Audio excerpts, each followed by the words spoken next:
Hello, friends. Did you know that nearly 80% of those who watch my videos aren't subscribed? If you enjoy the content, I'd truly appreciate it if you hit that subscribe button. It helps a lot. Also, don't forget to leave a like and share your thoughts in the comments. Your interaction not only supports the channel's growth, but also helps these stories reach more people. Thank you all for being here. By the way, where are you watching from? Let me know in the comments.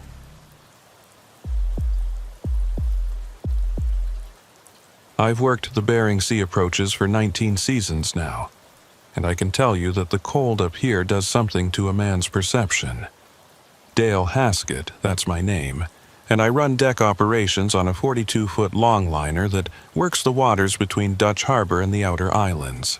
The work strips away any romanticism you might have about the ocean. Out here, it's just you and the wind and water that wants to kill you if you give it half a chance. The night it started, we were running a late set about 40 miles northwest of Unalaska. October darkness comes early this far north, and by 4 in the afternoon, you're working under deck lights that turn everything beyond their reach into absolute black. Niels Braddock was on deck with me, a younger guy who'd been working boats for maybe 5 years. Good hands, didn't talk too much, knew when to move fast and when to stay put. That matters more than people think. Ernest Wallach was at the wheel.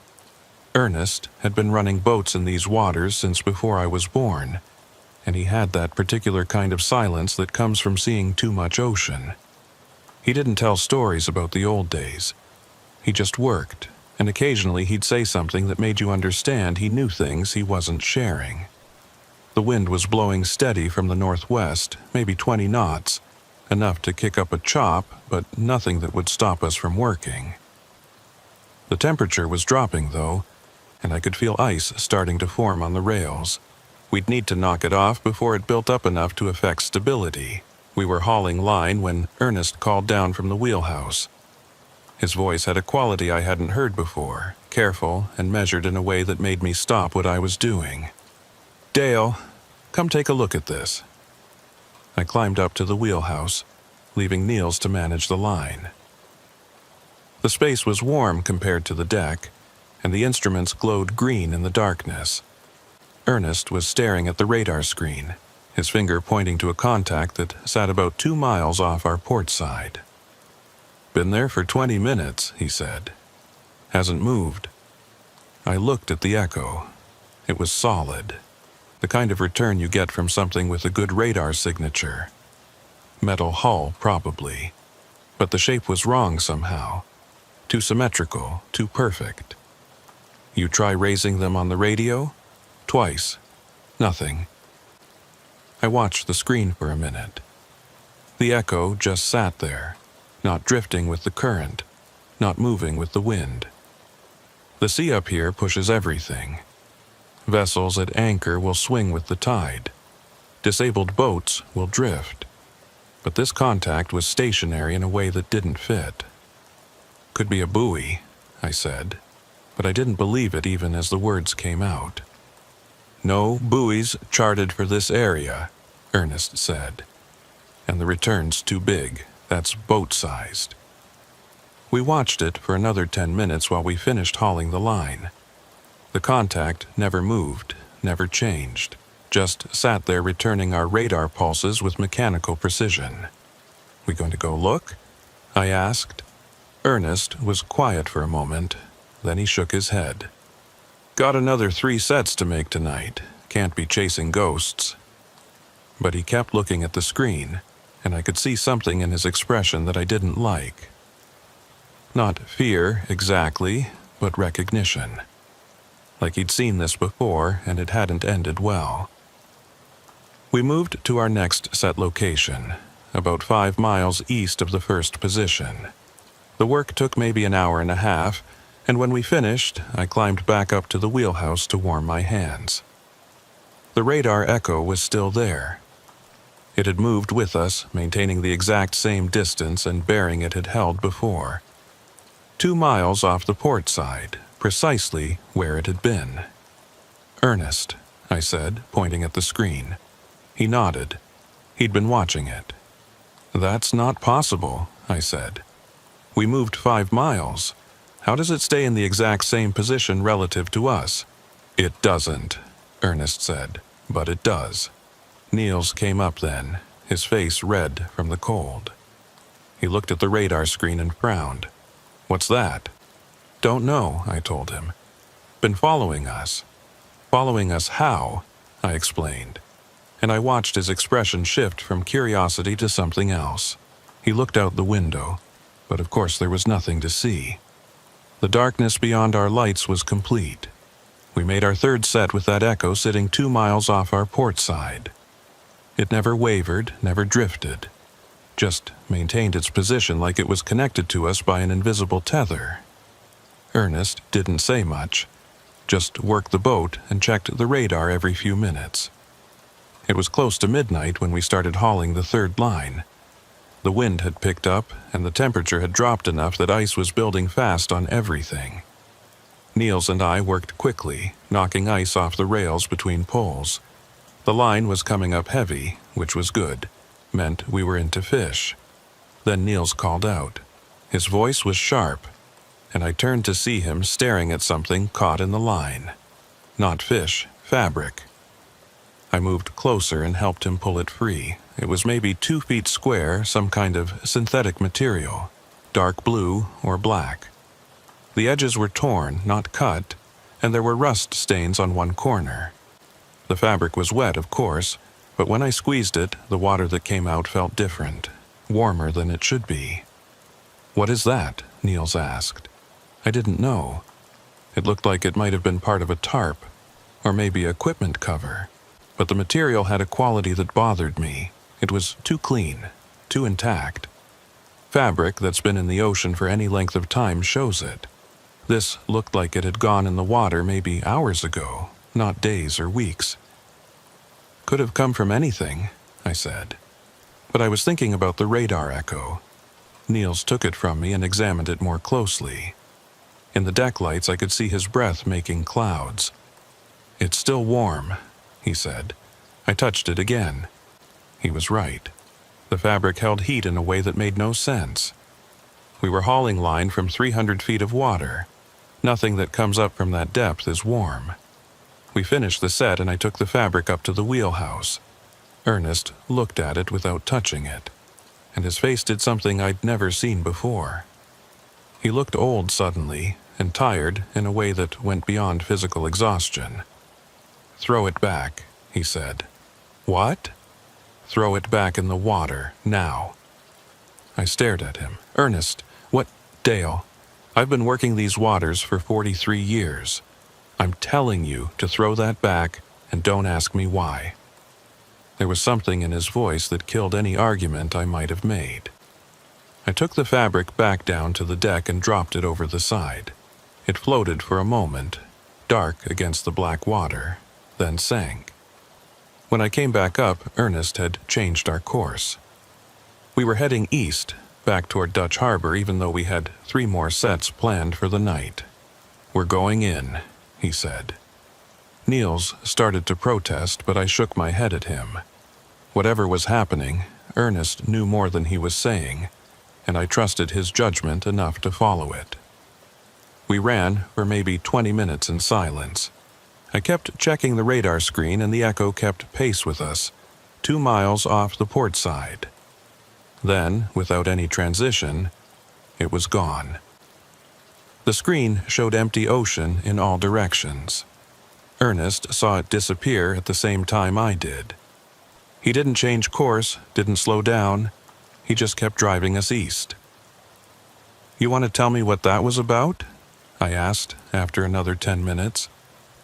Ernest was quiet for so long, I thought he wasn't going to answer. Then he said, 30 years ago, I was working with a captain named Wallach. Different boat, same waters. We picked up a radar contact that followed us for 6 hours.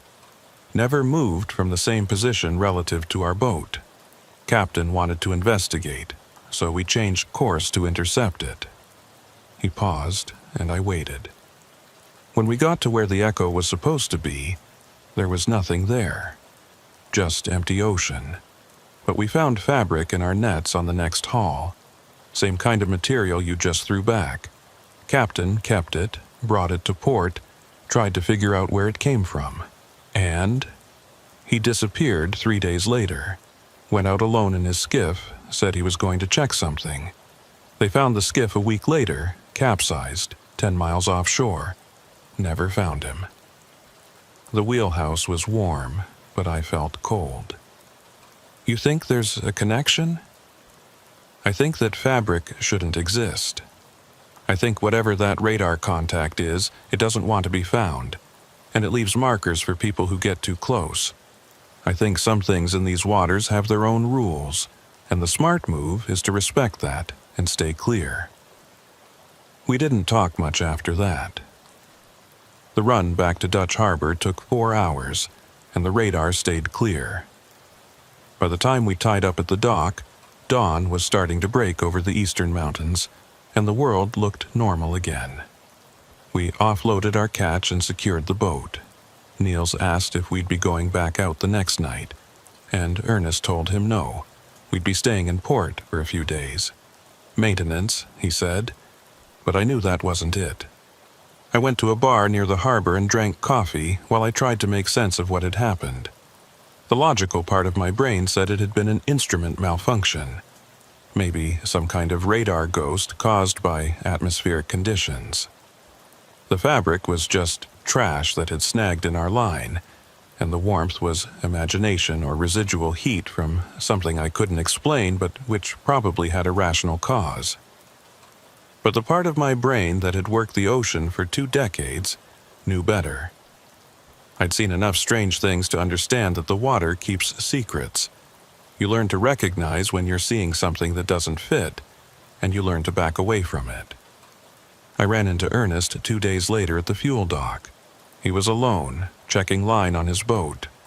I asked him if he'd reported the radar contact to anyone. No, he said, and neither should you. Why not? He looked at me with eyes that had seen more than I wanted to know about. Because there's no good that comes from drawing attention to things like that. Coast Guard investigates, asks questions, maybe sends people out to look around. Then those people maybe find something, or maybe they don't come back. Either way, it spreads. More people go looking, and the ocean doesn't like being looked at too hard. That's superstition, I said. Call it what you want. I'm telling you how to stay alive up here. I thought about the fabric, about how warm it had been, about the radar echo that had maintained impossible precision for hours, about Ernest's captain who had disappeared 30 years ago. Did other people see it? I asked. Back then, with your captain? 3 of us on that boat. I was the only one who didn't try to figure out where the fabric came from. The other deckhand got curious, started asking around the harbor, trying to identify the material. He went out fishing a month later, and his boat caught fire. Burned to the waterline. They said it was a fuel leak, but I knew better. Ernest finished his line check and stood up, his back cracking. You're a good worker, Dale. You keep your head down, you don't ask stupid questions, you know when to listen. So I'm going to tell you one more thing, and then we're not going to talk about this again. I waited. That radar contact is up there every season. It moves around, but it's always working these waters. Captains who've been around long enough, we all know about it. We call it the echo. You see it on your screen, you change course and you get clear. You don't investigate, you don't try to make contact. You definitely don't keep anything you find in your nets when it's around. The echo marks people. I don't know how and I don't know why, but I've seen it happen enough times to know it's real. Marks them how? They get curious. Start asking questions. Start looking for answers. And then they have accidents. Boats sink, people fall overboard, equipment fails at the worst possible time. Could all be coincidence, but after 43 years, I don't believe in that many coincidences. He climbed off the boat and walked past me without saying anything else. I stood on the dock and watched him go, and I made a decision right then. Whatever the echo was, I was going to do exactly what Ernest said. I wasn't going to ask questions, wasn't going to look for answers, wasn't going to tell anyone what I'd seen. I worked the Bering Sea for 3 more seasons after that night. I saw the echo twice more on radar, both times maintaining that same impossible position off our port side. Both times we changed course and got clear, and both times it disappeared once we were far enough away. Niels left fishing after that season. He said he was going back to school, but I think the echo bothered him more than he wanted to admit. He asked me once a few weeks after that night if I thought we'd really seen something strange or if it had been equipment malfunction. I told him I didn't know, and I suggested he stop thinking about it. I don't work those waters anymore. I moved down to the Washington coast, different fishery, different ocean. The work is easier and the money's not as good, but I sleep better at night. I don't have to wonder if something is watching me from 2 miles away, maintaining perfect distance while I work. Sometimes, though, when I'm out at night and the radar screen shows empty ocean in all directions, I think about that fabric, about how warm it was, how intact, about how it had been in the water but not of it, like something that existed in a different set of rules. And I think about Ernest Captain, who disappeared trying to understand what he'd found, about the deckhand whose boat burned, about all the other people over the years who got too curious about the echo and paid for it. The ocean up there is different. It's older somehow, colder in ways that have nothing to do with temperature. Things move through those waters that don't belong to the world we understand. And the smart ones, the ones who survive, learn to recognize when they're seeing something that shouldn't be seen. I learned that lesson. I learned to change course when the radar shows something that doesn't move with the wind or the current. I learned to throw back anything unusual that comes up in the nets. I learned that some questions don't have answers you want to know. The echo is still up there. Other fishermen see it, though most of them don't talk about it. The ones who do usually don't last long in the fleet. They get reputations as people who see things, and nobody wants to work with someone like that. It's bad luck, people say, though they can't explain what kind of luck or why. But I know. I know because I saw it. Because I held that warm fabric in my hands. Because I watched an old captain's face when he recognized what we'd found. The echo marks people, and the marked ones disappear. That's all the answer I need. The fabric is still down there, somewhere in the dark water between Dutch Harbor and the outer islands. It's waiting to be found by someone who doesn't know better, someone who'll keep it and try to understand it. And when that happens, the echo will follow them home. Will mark them the way it marked Ernest's captain. I hope whoever finds it is smarter than that. I hope they throw it back like I did. And I hope they have someone like Ernest to tell them why. Because the ocean up there doesn't forgive curiosity, and the echo never forgets.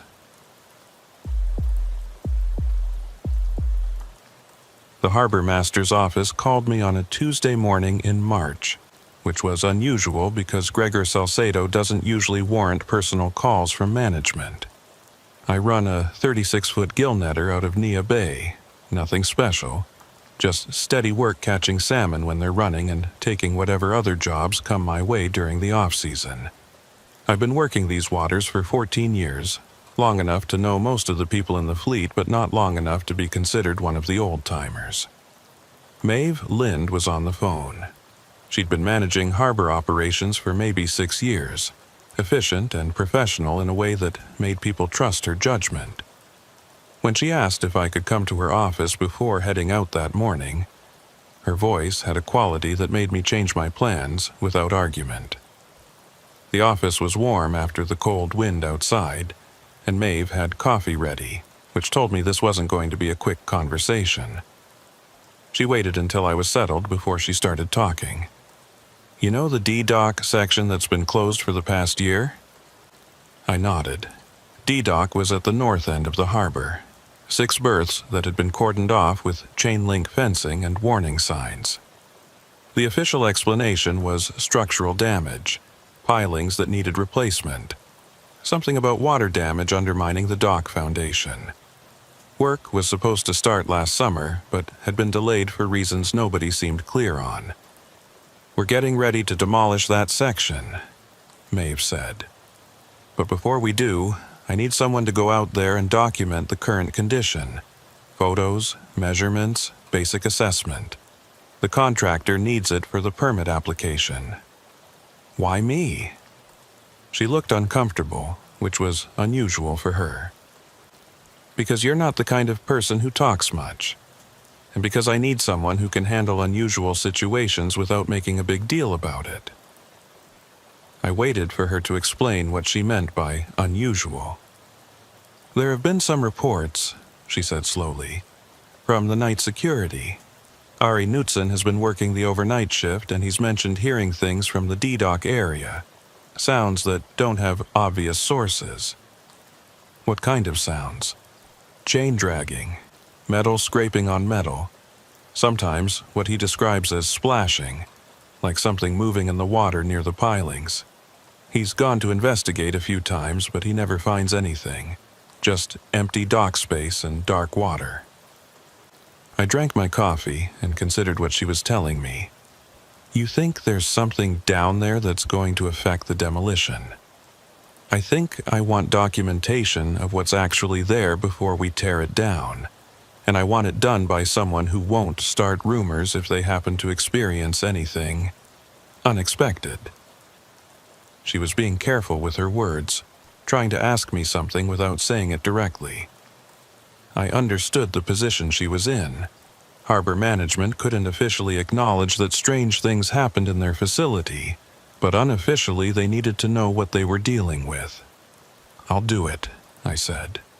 But I want Ari to come with me. If he's been hearing things, he knows what to listen for. Maeve agreed, and 2 hours later, Ari and I were standing at the fence that blocked access to D-dock. He was a younger guy, maybe late 20s, who'd taken the security job to make money while he worked on some kind of graduate degree. He had the look of someone who didn't sleep well, and when I mentioned the sounds he'd heard, his expression confirmed it. It's not every night, he said as we opened the gate. Maybe twice a week, usually between midnight and 3 in the morning. The first time I heard it, I thought someone had driven a boat in past the closed section. But there's never anything there. The dock was in worse shape than I'd expected. The planking was rotten in places with gaps that showed dark water below. The pilings were covered in marine growth, and several of them were listing at angles that suggested serious structural problems. The berths were empty, no boats tied up, just cleats and bollards that hadn't been used in over a year. I started taking photos, working my way along the dock while Ari stayed near the entrance. The morning light was gray and flat, and the water had that particular darkness it gets in the Pacific Northwest during late winter. Everything smelled of salt and decay. At the far end of the dock, I found something that made me pause. Scratches on the planking, deep gouges that looked fresh despite the general deterioration of the structure. The marks ran parallel to each other, 4 lines, maybe 2 feet long, like something heavy had been dragged across the wood. But the pattern was wrong, too regular, too deliberate. Ari, come look at this. He walked out carefully, testing the planks before putting his weight on them. When he saw the scratches, his face went pale. That wasn't there before, he said. I've walked this dock twice a week for the past 6 months. I would have noticed. I photographed the marks from multiple angles, then moved to the edge and looked down at the water.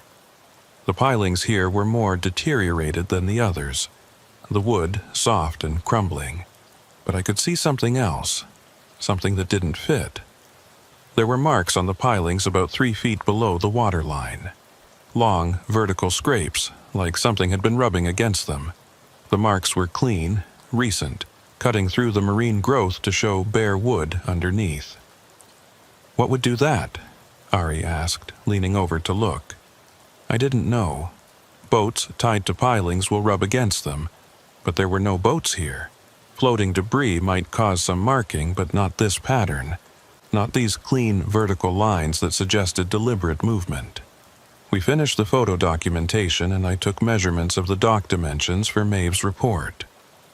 The work took maybe 2 hours, and by the time we were done, the gray morning had turned into a gray afternoon with rain starting to fall. "You going to mention the scratches in your report?" Ari asked as we locked the gate. I considered that. The honest answer was yes. I needed to document everything I'd observed. But I also understood why Maeve had chosen me for this job. She wanted the work done without creating problems, and scratches that appeared overnight on a closed dock would create exactly the kind of questions she was trying to avoid.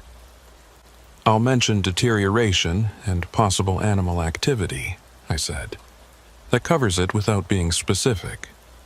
Ari nodded, relief clear on his face. Whatever he'd been experiencing on his night shifts, he didn't want it examined too closely. I delivered my report to Maeve the next morning. She reviewed the photos carefully, pausing when she reached the images of the scratches on the planking and the marks on the pilings. "Animal activity," she said, reading my notes. "Could be." She looked at me for a moment, then closed the file. "The demolition starts next week. Once that dock section is gone, hopefully whatever's been bothering Ari will go with it." I thought about those vertical scrapes on the pilings, about how they cut through marine growth that takes months to accumulate. But I didn't say anything. The demolition was scheduled for the following Tuesday. I happened to be in the harbor that morning, working on my engine, when I heard the construction crew arrive. They spent the first hour setting up equipment and safety barriers, then started cutting through the pilings with saws that echoed across the water. By mid-afternoon, they'd removed the first section of decking. I walked over during my lunch break to see how the work was progressing. The foreman was standing at the edge of the remaining dock, staring down at something in the water.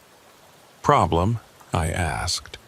He looked at me, and I could see he was unsettled. "We just pulled up a section of piling and found something wrapped around it. Chain, looks like, but it goes down deep, and we can't tell what it's attached to." I moved closer and looked where he was pointing. I could see the chain now, thick links that were heavily corroded but still intact. It wrapped around what remained of the piling multiple times, then disappeared into the dark water below. "You going to pull it up?" "Have to. Can't leave it there if we're replacing the pilings. But I don't like it. The chain looks old, really old, and the way it's wrapped, it's not random. Someone put it there deliberately." The crew spent the rest of the afternoon working to free the chain. I watched from my boat, fascinated despite myself. They rigged a winch and started pulling, expecting the chain to come up easily once it was freed from the piling. Instead, it resisted, the winch straining against weight that seemed far heavier than chain alone should be. When it finally came up, water streaming off the links, there was nothing attached to the end. Just chain, maybe 40 feet of it, corroded and covered in marine growth. But the weight had been real. The winch operator said it had pulled like there was something massive on the other end, but when it finally released, there was nothing there. The foreman had the chain laid out on the remaining dock section, and I came over to look at it more closely. The links were hand-forged, old-style construction that hadn't been used in decades. And near one end I noticed something that made my skin crawl. The metal was scratched, deep gouges that matched the marks I'd photographed on the deck planking. 4 parallel lines, deliberate and regular. "You seeing this?" I asked the foreman. He nodded, his face grim. "Yeah, I'm seeing it. And I'm wondering what the hell made marks like that on chain this heavy." The demolition continued for the rest of the week. They found 2 more chains, both similar to the first, both wrapped around pilings in ways that looked intentional rather than accidental. None of them had anything attached, but all of them pulled heavy when the crew tried to remove them. Maeve asked me to stop by her office again on Friday. Ari was there, looking worse than he had before, dark circles under his eyes that suggested he hadn't been sleeping. He heard it again, Maeve said without preamble. Last night, during the demo break, Ari was doing his rounds and he heard the chains. I looked at Ari. Where? Same place. D-Dock. But the dock isn't there anymore. They tore out that whole section. There's nothing but open water where it used to be. His voice was shaking slightly. I heard chain dragging across wood that doesn't exist anymore. And when I went to look, I saw the water moving, not waves, not current. Something under the surface, something big enough to create displacement. Did you report this to anyone else? I asked. Maeve shook her head. He came directly to me, and I called you because I need someone to verify this before I decide what to do. She was asking me to spend a night at the harbor, to witness whatever Ari had been experiencing. I should have refused. I should have told her this was outside my job description, that I was a fisherman, not a night watchman or investigator. But I was curious, and I wanted to understand what those chains had been holding. I met Ari at the harbor that night around 11. The rain had stopped, but the air was thick with moisture, and fog was starting to build over the water. We positioned ourselves where D-Dock had been, now just empty water, with a few remaining pilings that hadn't been removed yet. If it happens, it'll be in the next few hours, Ari said. That's the pattern. We waited in silence, watching the water. The harbor was quiet, just the sound of waves lapping against hulls and the occasional groan of a boat shifting against its fenders. Around midnight, I started to think this was a waste of time, that whatever Ari had heard before wasn't going to repeat itself. Then I heard it, chain dragging across wood. The sound was clear and distinct, metal links scraping over planking with the rhythm of something being pulled slowly. But there was no dock. The sound was coming from empty air above open water, from a structure that had been demolished days ago. I stood up, my heart racing. Ari was already moving toward the sound, his flashlight cutting through the fog. I followed, trying to locate the source. The dragging continued, steady and unhurried, like someone was pulling something heavy toward the water's edge. Then it stopped. The silence that followed was absolute, as if every ambient sound in the harbor had been cut off. I could see my breath in the flashlight beam, could feel my pulse in my throat. The water, where the dock had been, started to move. It wasn't waves. It was something rising from below, creating a swell that pushed outward in concentric circles. I could see the shape of it, massive and dark, just beneath the surface. It moved slowly toward where the dock entrance had been, then stopped. Ari's flashlight beam swept across the water, and for just a moment, I saw something break the surface. Something that looked like metal, curved and smooth, reflecting the light before it sank back down. The water settled. The normal sounds of the harbor returned. The chain dragging had stopped, and whatever had been under the surface was gone. Ari and I looked at each other. Neither of us spoke for a long moment. "What was that?" he finally asked. I didn't know. Metal doesn't rise from deep water on its own. Sound doesn't come from demolished structures. But I'd witnessed both, and I couldn't explain either one. I filed my report with Maeve the next morning. I described what I'd heard and what I'd seen, keeping the language as factual and neutral as possible. I suggested that there might be debris on the harbor floor, possibly from an old wreck or industrial accident, and that it should be investigated before any new construction began. Maeve read the report twice, then looked at me. You believe it was debris? I believe there's something down there that the chains were attached to, and I believe removing the dock disturbed it. Should I call in divers? I thought about that. Thought about what those chains had been holding, about the scratches that suggested something had been trying to get free.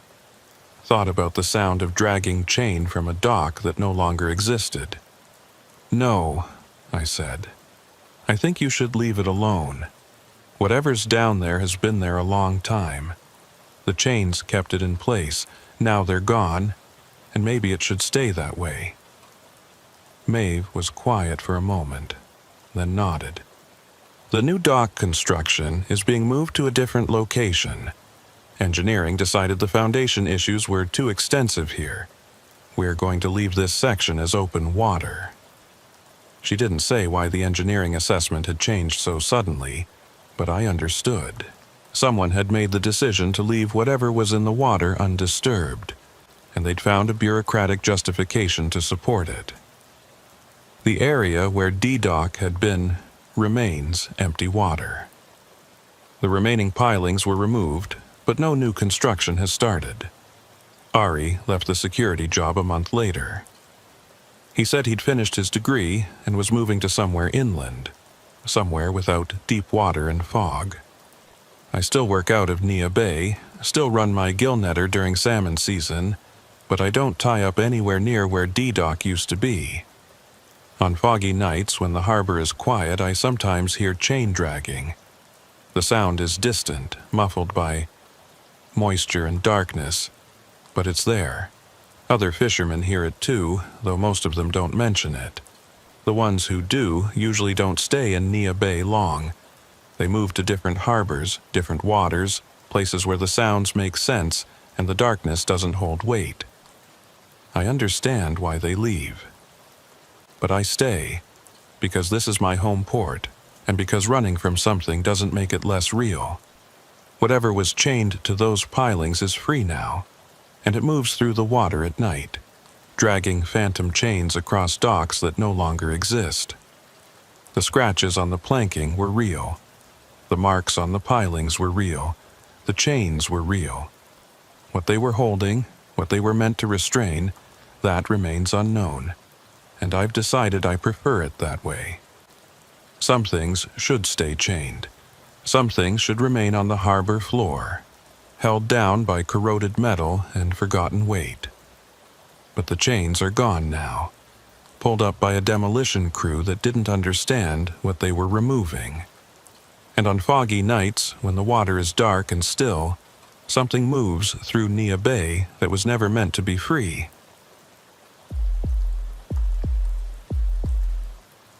Micah Drummond started noticing something wrong with the current around the third week of September. Not wrong in the sense that it was unusually strong or weak, but wrong in the sense that it was moving water in directions that didn't match what 14 years of fishing the Oregon coast had taught him to expect. He mentioned it to Soren Dubois while they were rigging nets at the Coos Bay dock, trying to put into words a feeling that didn't quite make logical sense.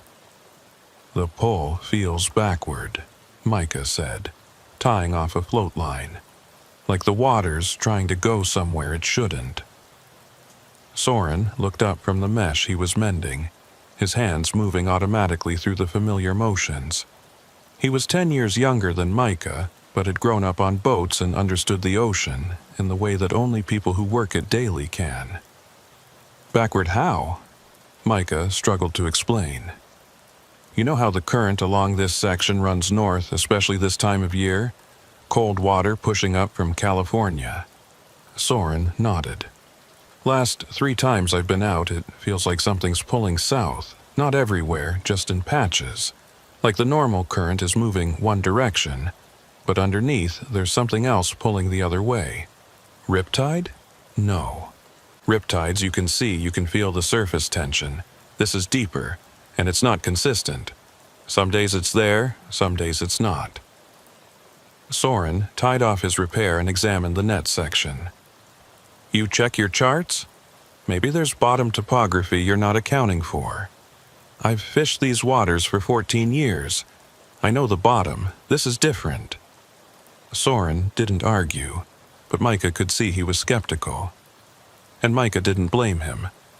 What he was describing sounded like the kind of thing inexperienced fishermen claimed when they wanted to explain away poor catches or mistakes in navigation. But Micah wasn't inexperienced, and he trusted his instincts about the water. The issue came to a head 2 days later when Micah was running a trawl about 8 miles offshore. The ocean was calm, visibility good, and the weather forecast showed stable conditions for the next 48 hours. Everything about the day suggested it should be routine, productive work.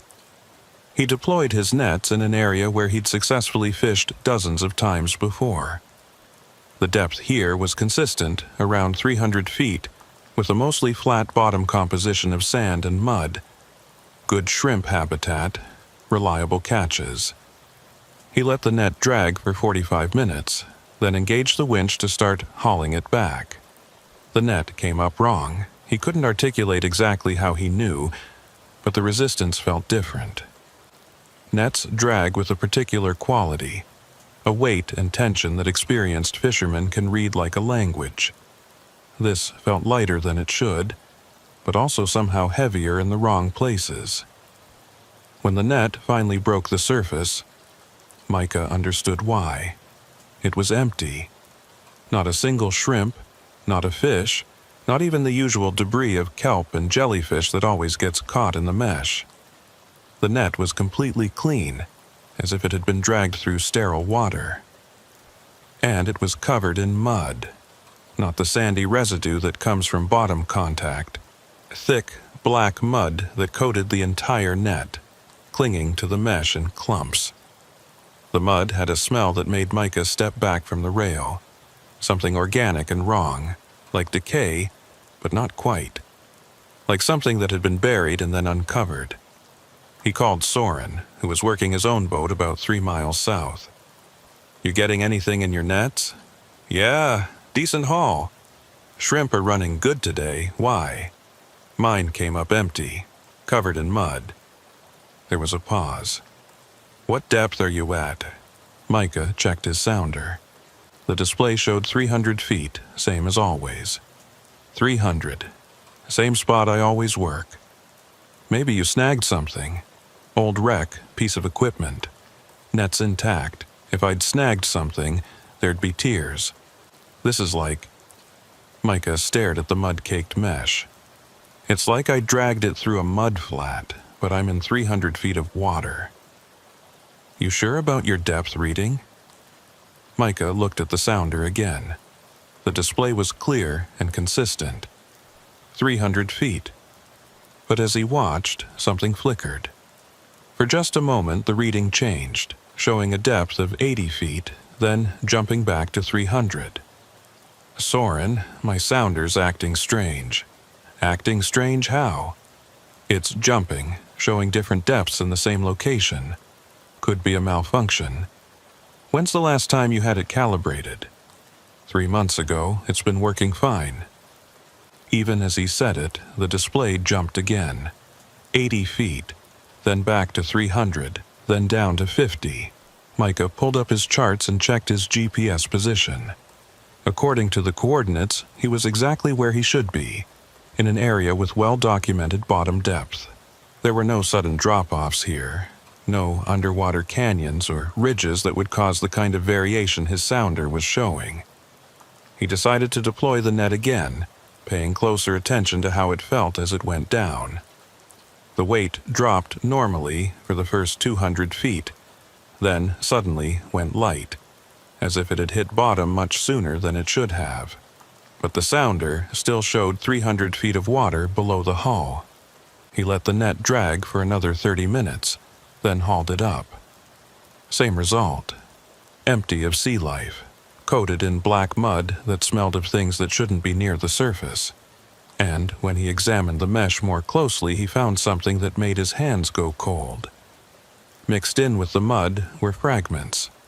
Small pieces of what looked like ceramic or pottery, worn smooth by water but still recognizable as manufactured objects. He picked one piece out of the mesh and rinsed it in a bucket of seawater. It was maybe 2 inches across, with a glaze that had dulled but still showed traces of a pattern. Micah had seen enough salvage to know this was old. Not decades old, but centuries. The kind of thing that comes from shipwrecks or archaeological sites. The kind of thing that should not be in a fishing net 8 miles off the Oregon coast in water that was supposed to be 300 feet deep. He bagged the fragments and cleaned his net as well as he could, though the mud resisted washing and left dark stains on the mesh. The smell lingered too, that decay odor that seemed to get stronger rather than weaker as the afternoon progressed. Tully Redner ran the dock mechanic shop in Coos Bay, and Micah brought his sounder unit to him that evening. Tully was one of those people who could look at any piece of marine electronics and diagnose problems through some combination of experience and intuition. He hooked the sounder up to his diagnostic equipment and ran through a series of tests. "Your unit's working fine," Tully said after 20 minutes. "Calibration is perfect. All the connections are solid. Whatever depth readings it's giving you, they're what it's actually measuring. But they don't match the charts. Then the charts are wrong, or something's changed down there. Bottom doesn't change like that, not in the span of a few weeks." Tully shrugged. "I'm telling you what the equipment says. If you're getting fluctuating depths, either you're moving between areas with different bottom topography, or something is interfering with the signal, but the unit itself is functioning correctly." Micah took the sounder back and spent the evening studying his charts, looking for any notation about unusual bottom conditions in the area where he'd been fishing. There was nothing. The charts showed consistent depth, stable bottom composition, no warnings about magnetic anomalies or equipment interference. He called the National Oceanic and Atmospheric Administration the next morning and spoke with a survey technician who listened to his description of the depth anomalies with professional interest. "That area hasn't been surveyed in about 15 years, the technician told him. "It's possible there's been some change we haven't documented. Underwater landslides can happen, especially along the continental shelf. Could be you're seeing the results of bottom shift." Would that explain the mud? If there was a slide, yeah. It would stir up sediment, expose layers that have been buried. The fragments you described sound like they might have come from an old wreck site that got uncovered. Any wrecks documented in that area? Let me check. The technician was quiet for a moment, and Micah could hear keyboard typing. Nothing in our database for that specific location, but there are dozens of undocumented wrecks along the Oregon coast. Ships that went down before record-keeping was reliable. Could be you found one. Micah thanked him and ended the call. The explanation made sense logically. An underwater landslide could explain the depth anomalies and the mud. An uncovered wreck could explain the fragments. But it didn't explain the feeling he'd had, that sense of wrongness in the water, that backward pull in the current. He went back out 2 days later, this time with Soren accompanying him. They ran a deliberate survey of the area where Micah had experienced the depth anomalies, taking readings every 100 yards and marking them on a chart. What they found made no sense. The bottom in that area had developed a depression, a bowl-shaped feature that dropped from 300 feet to less than 60 feet at its center, then rose back to 300 feet over the span of maybe 2 miles. The feature was new. Micah had his old charts, some of them dating back 10 years, and none of them showed anything like this depression. "That's not a landslide," Soren said, staring at the sounder readings. "Landslides create slopes, not bowls.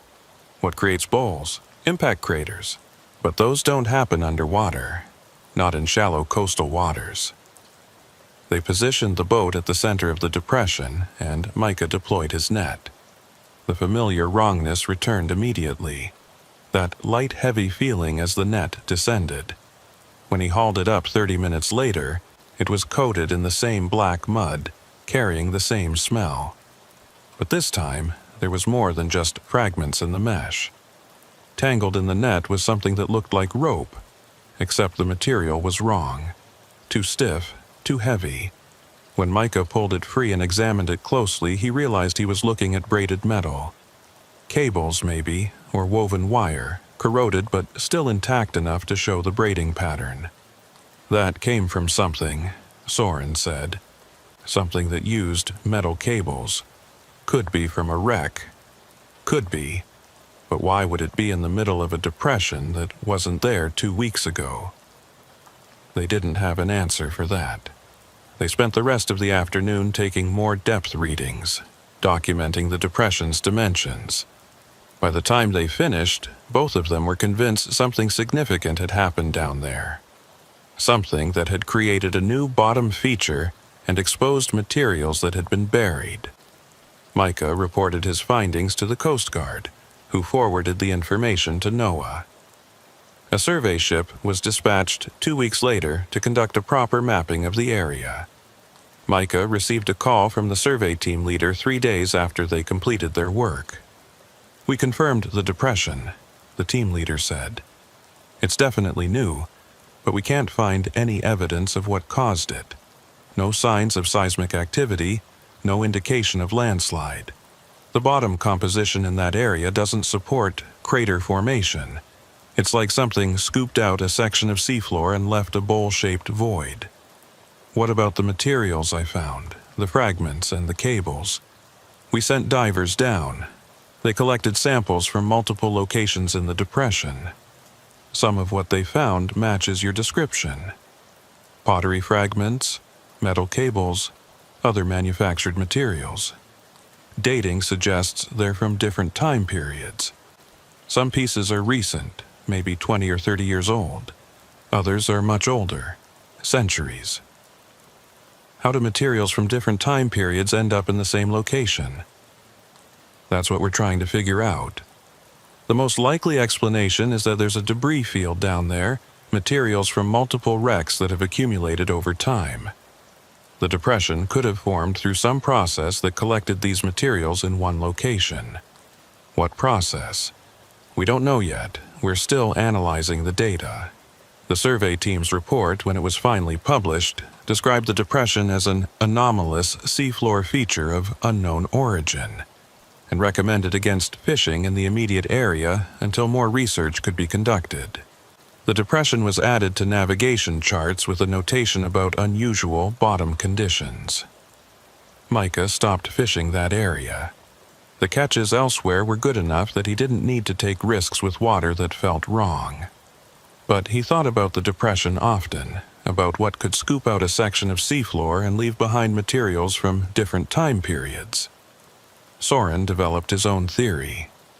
He suggested that maybe there had always been something down there, something heavy enough to sink into the seafloor over time, creating the depression as it settled. And maybe that something had collected debris, dragging down materials from different wrecks and accidents over the decades or centuries it had been sinking. "Like what?" Micah asked. "I don't know. But the cables you found, the braiding pattern, that's industrial. Modern cargo, or maybe military. And the pottery is historical, pre-industrial. Nothing from the same era ends up in the same place unless something brought them together." "You're saying something down there is collecting things?" "I'm saying the distribution pattern doesn't match natural accumulation. It matches collection." Micah didn't like that idea. Didn't like the implication that something at the bottom of the depression was gathering materials, pulling them down into that bowl-shaped void. But he couldn't think of a better explanation that fit the evidence. He heard reports over the following months from other fishermen who'd worked near the depression. Several of them described their nets coming up empty and mud-covered, the same experience Micah had had. One fisherman reported finding clothing in his net, a jacket that looked recent except for the smell. Another found tools, hand-forged implements that looked like they belonged in a museum. The Coast Guard expanded their warning zone around the depression, recommending that all fishing activity avoid the area. Officially, the concern was about possible unexploded ordnance or hazardous materials that might be present in the debris field. Unofficially, nobody wanted to explain what was actually happening down there. Micah's sounder still works perfectly. Tully confirmed it multiple times. But Micah doesn't trust depth readings anymore when he's working waters off the Oregon coast. He's learned that charts can be wrong, that bottom topology can change, and that some things collect in places where they don't belong. The depression is still there. Survey ships check it periodically, documenting its dimensions and collecting samples. The bowl hasn't gotten deeper, but it hasn't filled in either. It just sits there in 300 feet of water, a void that shouldn't exist, holding materials from different eras that shouldn't be together. And sometimes, when conditions are right and the current feels wrong, Micah can sense that backward pull, that feeling of water trying to go somewhere it shouldn't, being drawn towards something that exerts its own gravity, its own rules. He doesn't fish near the depression anymore. But he knows other fishermen who do, drawn by curiosity or stubborn refusal to believe in things they can't explain. Some of them have similar experiences to Micah's. Nets coming up wrong. Mud where there should be sea life. Objects that don't belong. And some of them lose equipment. Nets that don't come up at all. Buoys that disappear overnight. Gear that simply vanishes as if something pulled it down into that bowl-shaped void and decided to keep it. The charts now show the depression clearly, marked with warnings and recommendations. But charts can't show everything. They can't show the feeling of wrongness in the water, the sense that something down there is still settling, still collecting, still pulling things toward it with patient, invisible force. Micah keeps the fragments he found, the pottery pieces in a jar on his shelf. Sometimes he takes them out and examines them, wondering who made them, what ship they came from, how they ended up in a depression that didn't exist 2 weeks before he found them. The smell of decay has faded from the fragments, but the questions remain. And those questions keep Micah awake some nights, staring at his ceiling and thinking about depth readings that fluctuate impossibly, about nets that drag through mud in water that's supposed to be 300 feet deep. The ocean has always kept secrets, but some secrets are deeper than others, and some depths can't be measured by equipment that believes in consistency and natural laws. The depression waits, and whatever made it continues to settle, continues to collect, continues to pull water in the wrong direction. Jonas Fairbairn had been listening to marine radio traffic for most of his adult life, and he understood the language of it the way some people understand music. The rhythms of weather reports, the patterns of fishing coordinates being shared, the distinctive cadence of Coast Guard communications. 17 years working as captain of a 40-foot trawler out of Port Orford had trained his ear to pick up details in radio transmissions that most people would miss, which is why the call on October 7th caught his attention immediately, even though it seemed like a standard distress transmission at first.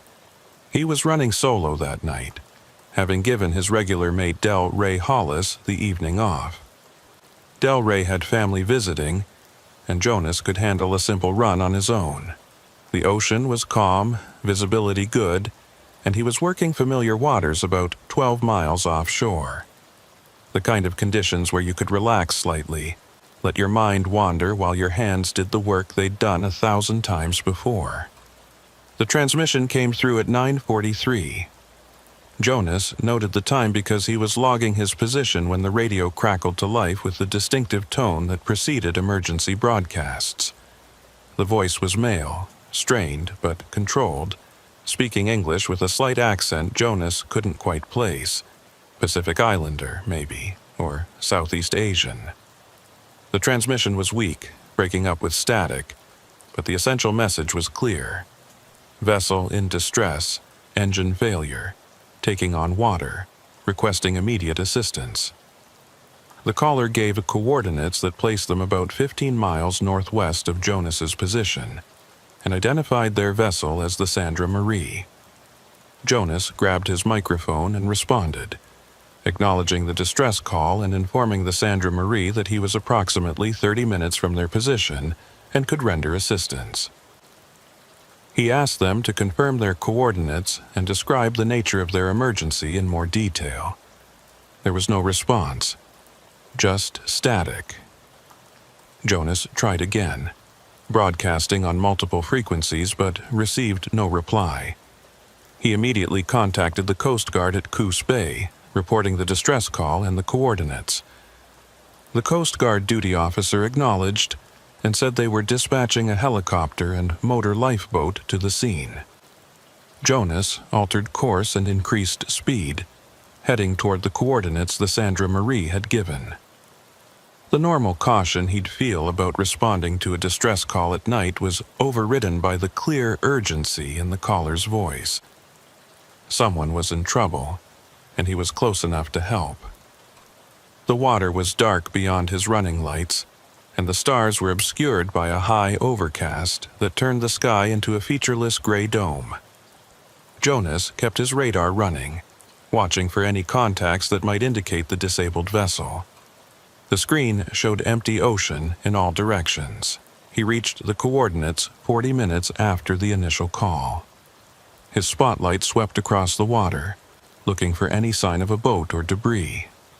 There was nothing.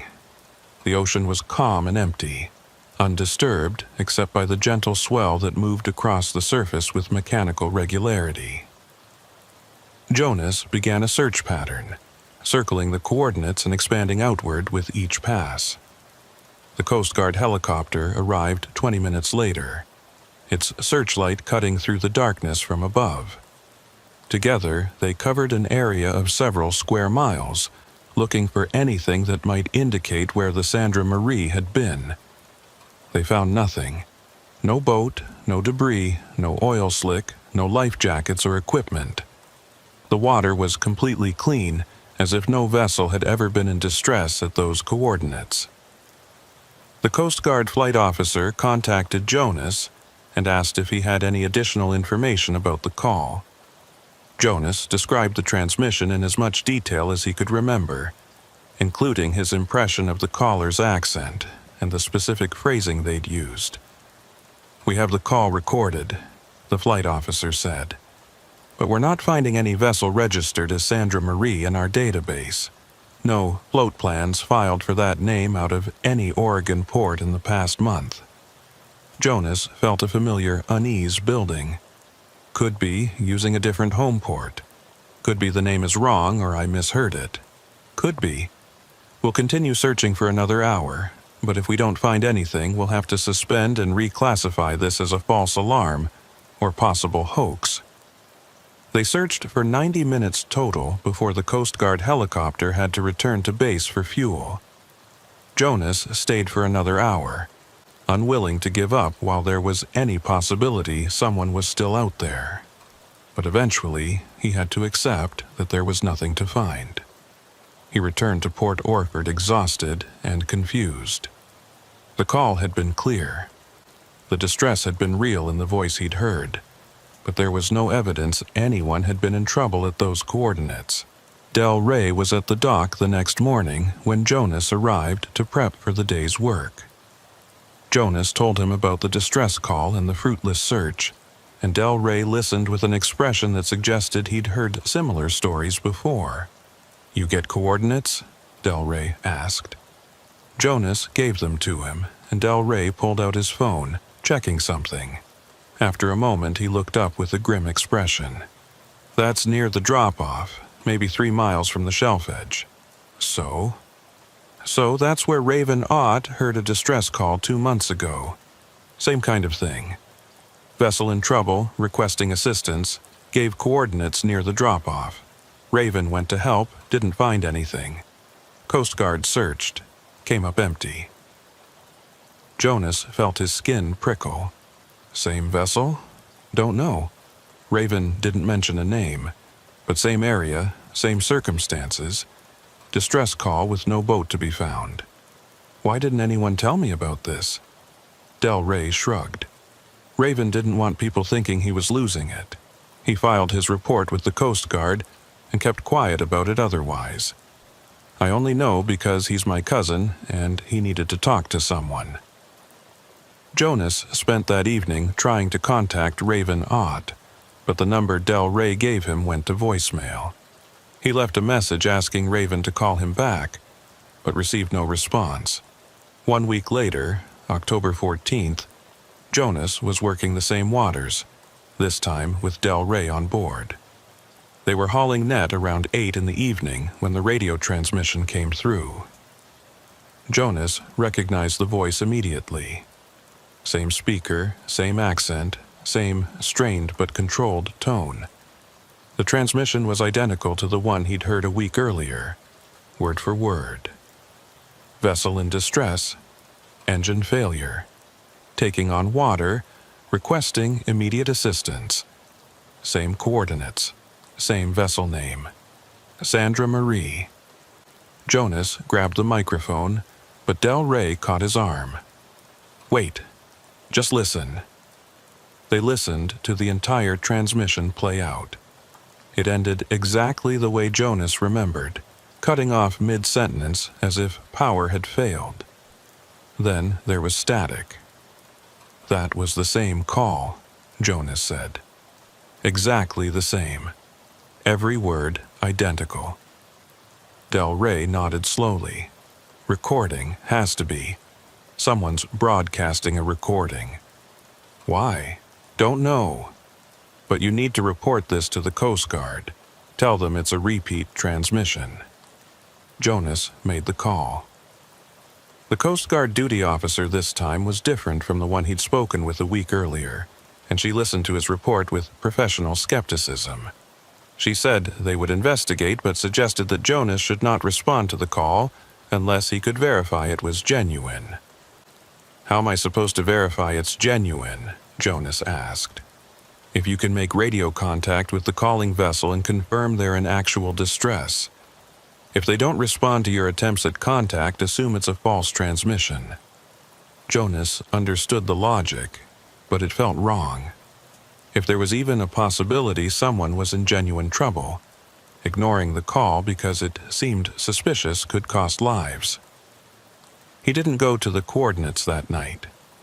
He stayed at his fishing grounds and completed his work, but he kept the radio on, listening for any additional transmissions. There were none. The pattern became clear over the following weeks. Every 7 days, on the same night of the week, at the same time, the distress call would broadcast. Always identical. Always the same voice, same words, same coordinates. Jonas documented each occurrence, noting that the signal strength varied slightly, but the content never changed. Other fishermen started reporting the transmissions as well. The Coast Guard began tracking them, trying to locate the source. Radio direction-finding equipment suggested the broadcasts were originating from somewhere near the coordinates the caller was giving, but when vessels were sent to investigate, they found nothing. Jonas decided he needed to be at the coordinates when the next transmission occurred. He wanted to see for himself what was there, wanted to understand what could generate a distress call from empty ocean. On October 28th, he positioned his boat at the exact coordinates, arriving 2 hours before the transmission was scheduled to occur based on the pattern he'd documented. Del Rey was with him, and they waited in silence, watching the water and the radar screen. The transmission came through at the expected time. Jonas was watching his radio when it happened, and he saw something that made him go cold. The frequency indicator showed the signal was coming from very close range, less than 100 yards. He grabbed his spotlight and swept it across the water in all directions. There was nothing. No boat, no buoy, no floating equipment. Just empty ocean. But the radio direction finder was indicating the source was right there, almost on top of them. The transmission ended, and Jonas tried to respond, tried to make contact with whatever was generating that signal. There was no response except static. Del Rey was checking the depth sounder. "Jonas, look at this." The sounder was showing something Jonas had never seen before. The bottom depth read 350 feet, which was correct for this location. But there was something else on the display, a suspended return about 100 feet down, something in the water column, something substantial enough to create an echo. "What is that?" Jonas asked. "Don't know. Too big to be a school of fish, wrong shape." They watched the suspended return for several minutes. It didn't move, just hung there in the water like something waiting. Then, slowly, it started to descend.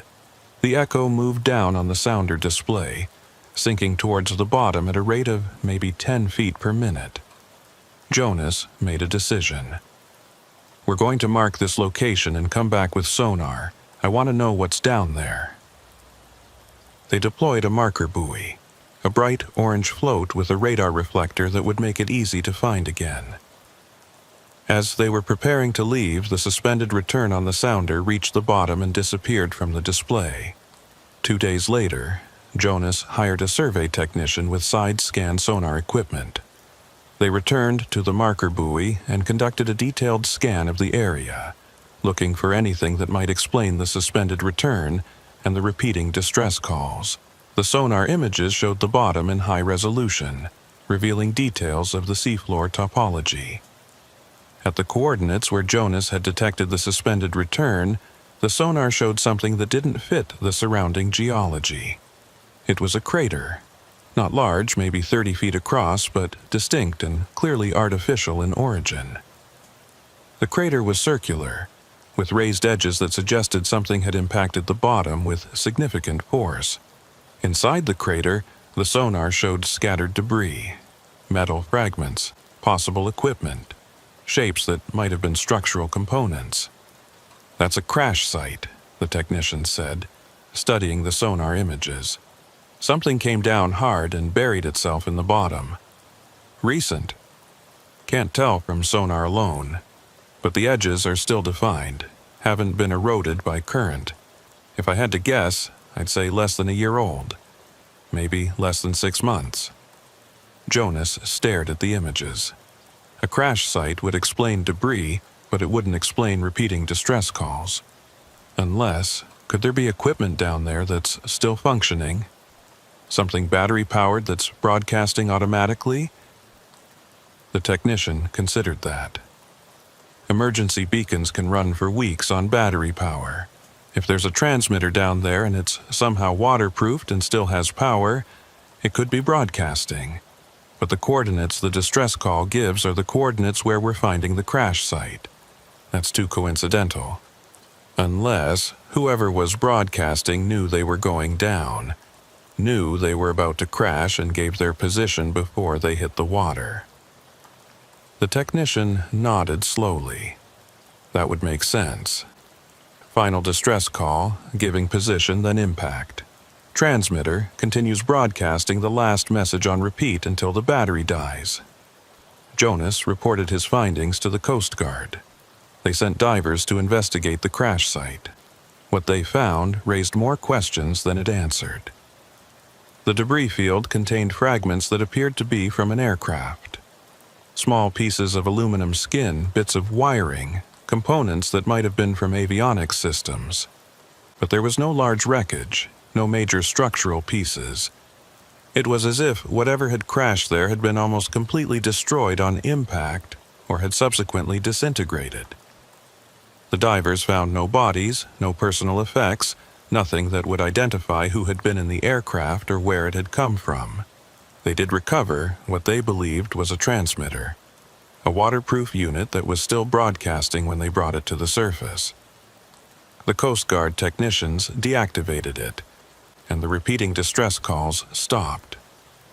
Analysis of the transmitter showed it was commercial aviation equipment, the type used in emergency locator beacons. The unit had been damaged but remained functional, continuously broadcasting its last recorded message. The message was the distress call Jonas and others had been hearing, but there were problems with this explanation. The transmitter's battery shouldn't have lasted as long as it had. Based on the power consumption and battery capacity, it should have died after maybe 3 weeks of continuous operation. Yet it had been broadcasting for at least 2 months, possibly longer, and the aircraft wreckage didn't match any missing plane reports. The Coast Guard and FAA conducted an extensive search of their records, looking for any aircraft that had disappeared or been reported missing in the Pacific Northwest over the past year. They found nothing that matched the debris or the crash location. "It's like something came down that was never reported missing," the Coast Guard investigator told Jonas. "Or came down from somewhere we don't have records for." Jonas didn't know what that meant, and the investigator couldn't explain it either. The debris was real, the transmitter was real, the crash site was real, but there was no official record of what had crashed or who had been aboard. The distress calls stopped after the transmitter was recovered. The water near the coordinates returned to normal, empty ocean, with nothing unusual about it except the crater on the bottom and the debris field that nobody could identify. Del Rey had his own theory, which he shared with Jonas one evening while they were working their nets. Maybe it wasn't from anywhere around here. Maybe it came from somewhere else and went down before anyone knew it was in trouble. From where? Jonas asked. Somewhere that doesn't file flight plans. Somewhere that doesn't want their aircraft tracked. Jonas understood what Del Rey was suggesting. Smuggling flights, illegal operations, aircraft that flew below radar and avoided official reporting. It would explain why there were no missing plane reports, why the wreckage couldn't be identified. But it didn't explain the transmitter's impossible battery life or the precise coordination of the crash location with the distress call coordinates. And it didn't explain the feeling Jonas had whenever he thought about that suspended return on his depth sounder, that something had been hanging there in the water, waiting, before slowly descending to the bottom. The crater is still there. Survey ships have documented it, mapped it in detail. The debris has been partially recovered, though much of it remains on the seafloor. No official conclusion has been reached about what crashed or why. Jonas still works those waters, still passes near the coordinates where the distress calls originated. He doesn't hear the broadcasts anymore, but sometimes, on quiet nights when he's working alone, he thinks about that voice, the strained but controlled tone, the accent he couldn't place, the exact same words repeated for weeks. Someone was in that aircraft when it went down. Someone gave their final position, their final message, knowing they were about to hit the water. And their last words kept broadcasting long after they were gone, kept calling for help that would never arrive. The ocean took them and held them. The crater marks where they fell, and the debris field marks what was left. But their voice continued, trapped in electronic memory, repeating the same plea until someone finally found the transmitter and made it stop. Jonas wonders sometimes if that was the right thing to do. If maybe the voice should have kept broadcasting, kept marking that location, kept telling anyone who would listen that something came down in these waters and was never found, that someone fell from the sky into the ocean and nobody knows who they were or where they were trying to go. The silence now feels wrong as the repeating call had felt. As if stopping the broadcast erased something important, removed evidence that needed to remain. But the transmitter sits in a Coast Guard evidence locker, deactivated and silent. The crater slowly fills with sediment. The debris slowly corrodes, and the voice that called for help from empty ocean is gone, leaving only questions that nobody seems interested in answering. Jonas keeps his own recordings of the distress calls, audio files stored on his phone. Sometimes he plays them back, listening to that voice, trying to hear details he might have missed before, trying to understand what happened in those final moments before impact, what the speaker knew, what they were trying to communicate beyond the standard distress message. The water keeps its secrets well, and some voices, once silenced, are never heard again.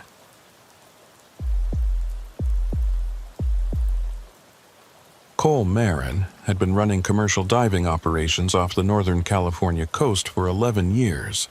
and he'd learned to trust the instincts of the people who went underwater for him.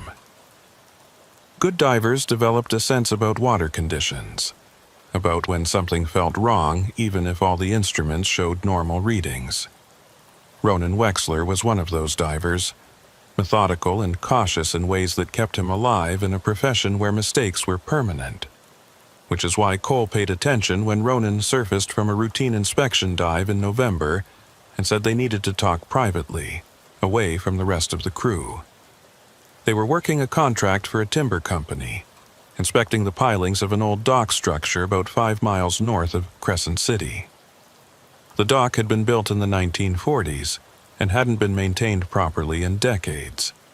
The company wanted to know if the pilings were salvageable or if the whole structure needed to be torn down and rebuilt. Simple work, the kind of job Cole's small operation handled regularly. Ronan had been down for 40 minutes, documenting the condition of the pilings with underwater cameras and taking notes on a slate. When he came up, his ascent was controlled and normal, no signs of panic or emergency. But his eyes had a quality Cole had seen before in divers who'd experienced something they couldn't easily explain. They moved to the far side of the boat, out of earshot of the other crew members. Ronan pulled off his hood and mask, his face pale despite the exertion of the dive. "There's something in the water down there," Ronan said quietly. "Something making sounds I've never heard before." Cole waited for him to continue. It started maybe 20 minutes into the dive. I was working on the north section of pilings, maybe 30 feet down. The visibility was decent, maybe 15 feet. I could hear the normal sounds, waves above me, my breathing, the boat hull creaking. Then I heard something else. What kind of something? Clicking, but not like dolphin clicks or whale sounds. This was mechanical, regular, like something turning on and off with precise timing. Ronan paused, organizing his thoughts. It was coming from deeper water, beyond the pilings. I turned my light toward the sound, but I couldn't see anything. The clicking continued for maybe 5 minutes, then stopped. Could have been equipment. Something on the dock structure moving with the current. That's what I thought at first. But then it started again, and this time it was closer. Still beyond my visibility range, but definitely closer than before. And Cole, the pattern was complex. Not just regular intervals. There were variations, like... He struggled for words. Like it was structured, like language. Cole felt a familiar unease building. He'd been around diving operations long enough to know that sound underwater could be deceptive. Distance and direction were hard to judge, and ordinary noises could sound strange when filtered through water and distorted by temperature layers. But Ronan wasn't someone who jumped to conclusions or made dramatic claims about unusual experiences. "You think it was biological?" Cole asked. "I don't know what it was, but whatever it was stopped when I ascended, like it was responding to my movement." Cole considered their options. They had another 6 pilings to inspect before the job was complete. He could pull Ronan off the dive and send someone else down, but that would mean bringing in another diver and explaining why, which would spread whatever story Ronan had to tell. Or he could trust Ronan's judgment and finish the job, with the understanding that if the sounds occurred again, they'd abort the contract and leave. "You comfortable going back down?" Cole asked. Ronan nodded slowly. "Yeah, but I want someone on standby. If something happens, I want to be able to get out fast." They rigged a safety line and Cole positioned himself at the surface controls, ready to pull Ronan up if needed. Ivor Paxton, their surface tender who'd been watching from the other side of the boat, came over and asked what was happening. "Ronan heard something down there," Cole said, keeping his voice neutral. "We're taking extra precautions for the rest of the dive." Ivor didn't ask for details, which Cole appreciated. Ivor had worked boats for 30 years and understood that sometimes divers experience things that didn't need to be discussed in front of the whole crew. Ronan went back down to continue the inspection. Cole watched the dive timer and monitored the air supply, tracking Ronan's depth and bottom time. Everything proceeded normally for the first 15 minutes. Then Ronan's voice came through the communication system, tight with tension. "Cole, the clicking is back. It's much closer now. Can you see what's making it?" "Negative. Visibility is the same, but I can tell it's close. Maybe 10 feet beyond what I can see. It's circling." "Circling?" "The sound is moving, coming from different directions. Like something is moving around the pilings, staying just outside my visual range." Cole's hand moved to the emergency ascent control. "You want to come up?" There was a pause. Cole could hear Ronan's breathing through the communication system, steady but faster than normal. "Not yet. I want to see what this is." "Ronan, give me 5 more minutes. I'm going to move toward the sound, see if I can get a visual." Cole didn't like it, but he understood the impulse. Divers who spent enough time underwater developed a need to understand what they were experiencing, to confirm that their perceptions matched reality. 5 minutes, then you're coming up whether you want to or not. Cole watched the timer. He could hear Ronan's breathing and occasional sounds of movement, but no communication. The clicking sounds must have continued because Ronan didn't report that they'd stopped. 4 minutes passed, then Ronan's voice came through, barely above a whisper. "Cole, I can see it. What is it?" I can't describe it. It's not biological. It's not equipment. It's just there, in the water, moving." "Ronan, you need to be more specific." "I am being specific. It doesn't look like anything I can reference. It's like watching something that's partially there and partially not. The shape keeps changing, but the clicking is definitely coming from it." Cole made the decision. "Surface now. We're done with this dive." "Copy that. Ascending." Cole monitored Ronan's ascent, making sure he was coming up at a controlled rate. The depth gauge showed steady progress, 30 feet, 25, 20. Then it stopped. "Ronan, why are you holding at 20 feet?" No response. "Ronan, report." The communication system carried sound but not words. Cole could hear breathing, could hear what might have been Ronan's regulator hissing, but no voice. "Ronan, if you can hear me, tug the safety line twice." Nothing. Cole looked at Ivor. "Something's wrong. Help me pull him up." They grabbed the safety line and started hauling. The weight felt normal, consistent with the diver in full gear. But there was no resistance, no indication that Ronan was controlling his own ascent. They pulled steadily until Ronan's head broke the surface. He was conscious, his regulator still in his mouth, his eyes open, but he wasn't moving. He floated at the surface like a piece of equipment, his body positioned correctly but completely passive. Cole and Ivor pulled him to the boat and got him aboard, removing his gear and checking him for injury. There was no physical trauma, no cuts, no bruising, no signs of oxygen deprivation or decompression sickness. Ronan's vital signs were normal. His pupils responded to light. His breathing was regular, but he wouldn't speak, wouldn't respond to questions, wouldn't move unless they physically positioned him. Cole called for a Coast Guard medevac. While they waited, he tried repeatedly to get Ronan to communicate, to show any sign of awareness beyond the basic involuntary responses. Ronan's eyes would track movement, would follow Cole's face as he moved, but there was no recognition in them, no indication that Ronan understood what was happening. The medevac helicopter arrived 30 minutes later and transported Ronan to a hospital in Crescent City. Cole followed in the boat, his mind racing through possible explanations. Nitrogen narcosis shouldn't persist after surfacing. Oxygen toxicity would have shown symptoms during the dive. Head injury was ruled out by the lack of physical trauma. The hospital doctors were as confused as Cole was. Every test they ran came back normal. Neurologically, Ronan appeared fine. Brain scans showed no damage, no anomalies. Physically, he was healthy, but he remained unresponsive, his eyes open and tracking movement, but showing no sign of conscious thought or intentional action. Cole sat with him for hours, trying to understand what had happened. He thought about the clicking sounds, about Ronan's description of seeing something that was partially there and partially not.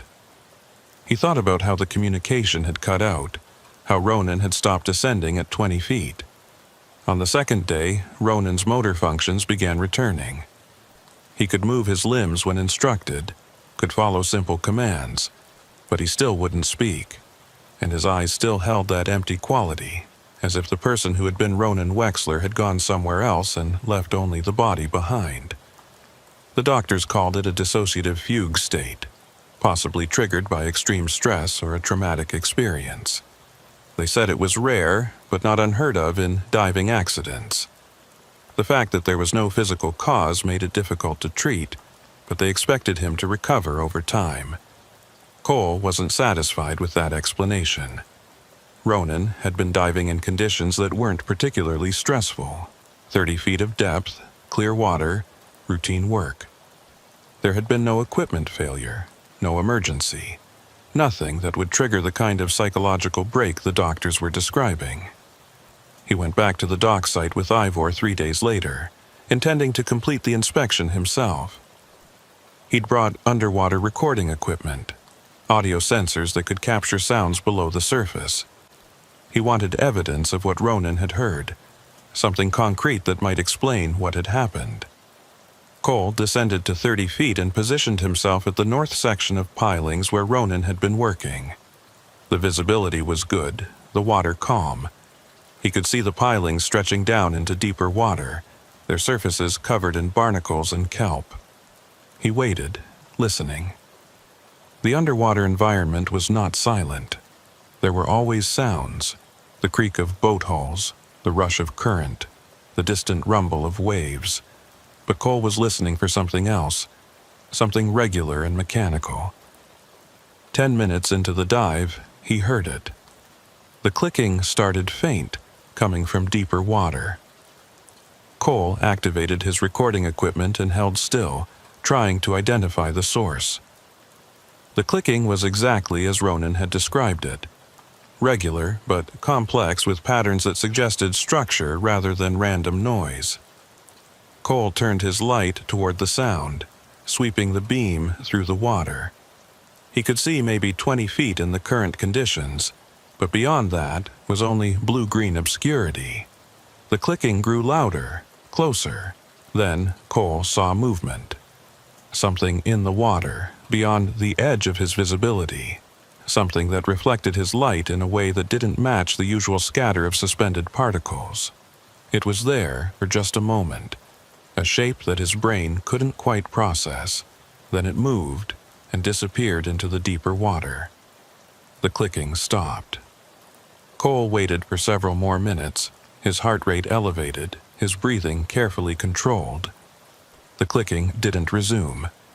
Whatever he'd seen, or almost seen, had withdrawn, leaving only the normal sounds of underwater environment. He surfaced with his recording equipment and reviewed the audio files. The clicking was clearly captured, the pattern obvious and undeniable. Cole sent the files to a marine biologist friend who specialized in underwater acoustics, asking for identification. The response came back 2 days later. The biologist couldn't identify the sounds. They didn't match any known marine animal vocalizations, didn't correspond to any mechanical sources he was familiar with. The pattern was complex enough to be biological, but the regularity suggested mechanical generation. His conclusion was that the sounds were anomalous and would require further study to classify. Ronan began speaking again on the 7th day after the incident. His first words were to a nurse who was checking his vital signs. He asked where he was and what day it was. When the nurse told him, he seemed confused, unable to account for the missing time. Cole visited him that afternoon. Ronan recognized him immediately and asked what had happened, why he was in the hospital. Cole explained about the dive, about how Ronan had surfaced unresponsive, about the days he'd spent in a fugue state. Ronan had no memory of any of it. The last thing he remembered was hearing the clicking sounds and deciding to move toward them to get a visual. Everything after that was blank, as if someone had excised 7 days of his life from his memory. "Did I see anything?" Ronan asked. "Did I tell you what was making the sounds?" Cole repeated what Ronan had said over the communication system before going silent. Something partially there and partially not. Something with a shape that kept changing. Ronan listened and shook his head. "I don't remember saying that. I don't remember seeing anything." "What do you remember?" "The clicking. Moving toward it. And then nothing, just blank space until I woke up here." The doctors kept Ronan for observation for another week before releasing him. Physically, he had recovered completely. Mentally, they said he seemed stable, though they recommended ongoing therapy to address the memory loss and the psychological impact of the incident. Ronan never went diving again. He told Cole he couldn't explain why, but the thought of going underwater now filled him with a fear he couldn't rationalize or overcome. Cole understood and didn't push. Some experiences changed people in ways that couldn't be undone. The timber company's dock inspection was completed by a different diving contractor. Cole provided them with his documentation and his recordings of the underwater sounds. He warned them about what had happened to Ronan, though he kept the description vague enough not to sound irrational. The new contractor reported no unusual sounds during their dives. They completed the inspection without incident and recommended that the dock structure be demolished due to extensive deterioration of the pilings. Cole kept Ronan's dive footage, the video recorded by the helmet camera during that final dive. He reviewed it multiple times, studying every frame for clues about what had happened. The footage showed the pilings, the water, the limited visibility. And in the last few seconds before Ronan's ascent, there was something else. A darkness in the water, beyond the edge of the visible range. Not a shape exactly, but an absence of light that moved against the current. It was there for maybe 3 seconds, then the camera angle shifted as Ronan began ascending and it disappeared. Cole had the footage analyzed by video experts, asking if they could enhance the dark area, bring out details that might be hidden in the low light conditions. The enhanced images showed something that made Cole wish he hadn't asked. The darkness had structure. Not biological structure, not mechanical structure, but something in between. Patterns that looked almost geometric but that violated the rules of geometry. Lines that curved in ways that shouldn't be possible. Shapes that folded into dimensions the camera shouldn't have been able to record. The expert who did the enhancement called Cole and asked where the footage had been recorded. When Cole told him, the expert was quiet for a long moment. "I've seen something like this before," he finally said. "Not exactly like this, but similar. In deep water, footage from ocean floor surveys. Places where the depth is extreme and the pressure is crushing.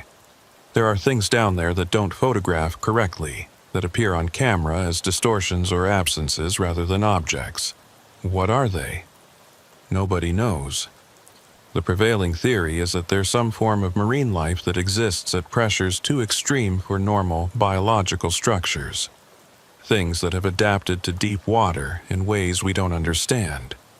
But the patterns in your footage, those don't look biological."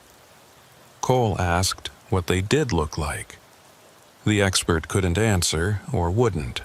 He simply said that the footage showed something that should probably be studied by people with more specialized knowledge. And then he ended the call. Cole never released the footage publicly.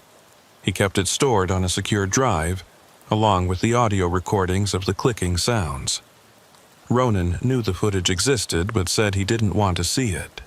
Whatever he'd encountered had taken 7 days of his life and left him unable to return to the work he'd done for a decade. That was enough. The dock structure was demolished the following spring.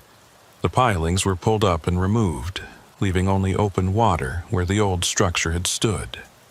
The timber company built their new dock at a different location, about a mile south of the original site. Cole still runs diving operations along the Northern California coast. He takes contracts for inspection work, salvage operations, underwater construction support. But he doesn't work in the area where Ronan lost his memory.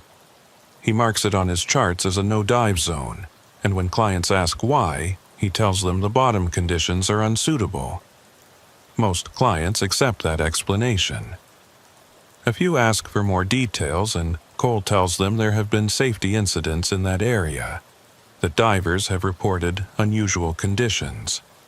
He doesn't mention the clicking sounds or the shape that exists partially in the water and partially somewhere else.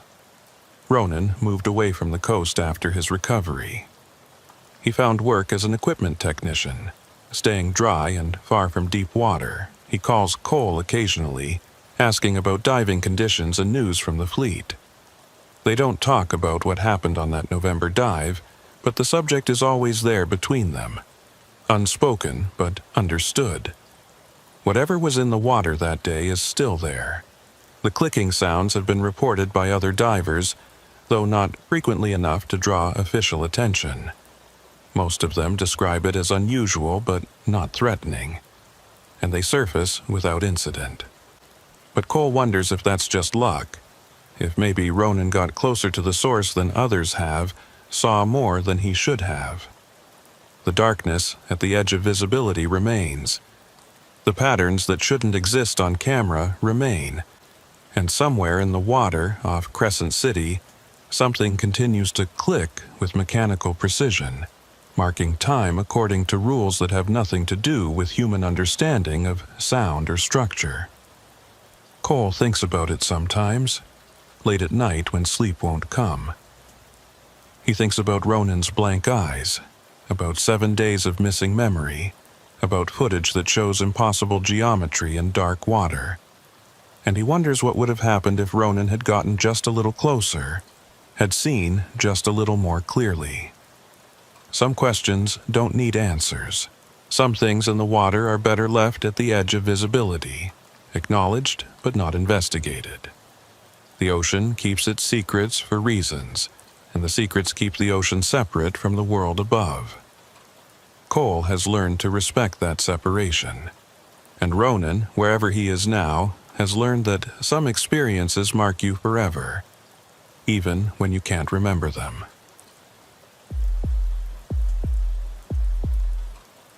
Silas Murgatroyd noticed the lighthouse was wrong before he even understood what he was seeing. 22 years working the waters off San Simeon had trained his eyes to read the horizon automatically, to use the lighthouse at Point Sur as a reference without conscious thought.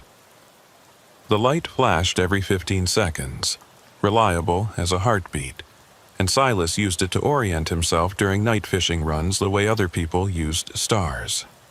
Except on the night of December 3rd, the rhythm was off. Silas was running his boat about 6 miles offshore, working a productive spot where lingcod congregated near rocky bottom structure. Tilda Behringer was with him, handling the lines while Silas managed the boat. Tilda had been working boats for 5 years, quiet and competent. The kind of crew member who anticipated needs before you had to speak them. The light caught Silas's attention during a lull in the work, one of those moments when you're waiting for a line to settle and your mind wanders. He found himself watching the lighthouse without meaning to, counting the interval between flashes in his head. 10 seconds, then another flash. 10 seconds, flash. "Tilda," he said, "when's the last time you saw Point Sur Lighthouse?" She looked up from coiling line. "Couple nights ago." "Why? You remember the timing? How often it flashes?" 15 seconds, I think, standard lighthouse pattern." "Watch it now. Tell me what interval you count." They both watched in silence, counting in their heads. The light flashed with mechanical precision, but the interval was 10 seconds, not 15. 5 seconds faster than it should be. "That's not right," Tilda said slowly. "Is it broken?" "Don't know, but it's been consistent at 10 seconds for the past 20 minutes. I've been noticing it." Silas pulled out his phone and looked up the lighthouse information. The official documentation confirmed what he already knew. Point Sur lighthouse flashed every 15 seconds, had done so since it was automated in 1972.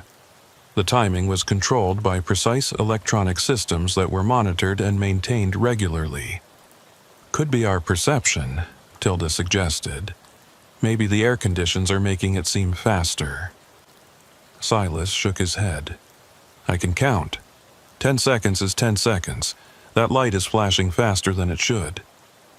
He tried calling the Coast Guard station at Monterey, but couldn't get through. Cell service was intermittent this far offshore, and his marine radio was line-of-sight limited. He made a note to report the timing anomaly when they returned to port. They continued fishing for another 2 hours, and Silas kept checking the lighthouse periodically. The interval remained consistent at 10 seconds, but then, around 11 o'clock, something else started happening. The light began flashing in patterns. Not regular intervals anymore, but sequences. 3 quick flashes, pause, 2 flashes, pause, 1 flash, longer pause. Then the pattern would repeat. Silas grabbed a notebook and started recording the sequences, writing down the number and duration of flashes. "Tilda, you seeing this?" She moved to where she could watch the lighthouse clearly. "Yeah, that's not normal lighthouse behavior." "No, it's not." They watched for 10 minutes while Silas documented the pattern. It never varied. 3 flashes, 2 flashes, 1 flash, long pause, over and over. It looked deliberate, like someone was controlling the light manually, sending a signal. "Could be maintenance," Tilda said. "Maybe they're testing the system." At 11 o'clock at night, and why would they test it by making it flash in patterns? That's going to confuse every ship using it for navigation. Silas tried the radio again, broadcasting on the standard Coast Guard frequency. This time, he got through, reaching a watch officer who listened to his report with obvious skepticism. "Sir, I can assure you that Point Sur Lighthouse is functioning normally," the officer said. "We have direct monitoring of the system, and it's showing standard 15-second intervals." "I'm watching it right now," Silas said. "It's flashing in a pattern. 3 flashes, 2 flashes, 1 flash, pause. It's been doing this for 10 minutes. There was a pause while the officer presumably checked something. "Our systems are not showing any anomaly. The lighthouse is operating at standard parameters." "Then your systems are wrong. Or something's interfering with the light between the lighthouse and my position." "What's your position?" Silas gave his coordinates. The officer was quiet for a moment, then said, "We'll send someone to investigate in the morning. In the meantime, please don't rely on the lighthouse for navigation if you believe it's malfunctioning." The transmission ended. Silas looked at Tilda, frustrated. "They think I'm imagining it." "We're both seeing it," she said. "That's not imagination." The pattern continued for another hour, then suddenly stopped. The light returned to regular flashing, but the interval was now 12 seconds. Not the correct 15, not the 10 it had been earlier, but 12. Consistent and steady at 12 seconds. Silas finished his fishing run and headed back to San Simeon, arriving at the dock around 3 in the morning. He was exhausted, but too unsettled to sleep. Instead, he drove to a coffee shop that opened early and sat with his notebook, reviewing the pattern sequences he'd recorded. 3 flashes, 2 flashes, 1 flash. The timing between flashes in each sequence was also consistent, maybe a second between individual flashes within a sequence. The pause between sequences was longer, approximately 6 seconds. It looked like code. Morse code used different duration flashes to represent letters, but this didn't match Morse patterns. It was simpler, just counting. 3, 2, 1, over and over. Kellen Hoyle found him there around 6 o'clock. Kellen worked as the port warden for San Simeon, responsible for harbor operations and safety oversight. He sat down across from Silas without being invited and ordered coffee. "Heard you called the Coast Guard last night," Kellen said. "Reported the lighthouse acting strange. How'd you know about that?" "Coast Guard contacted me this morning, asked if any other vessels had reported problems.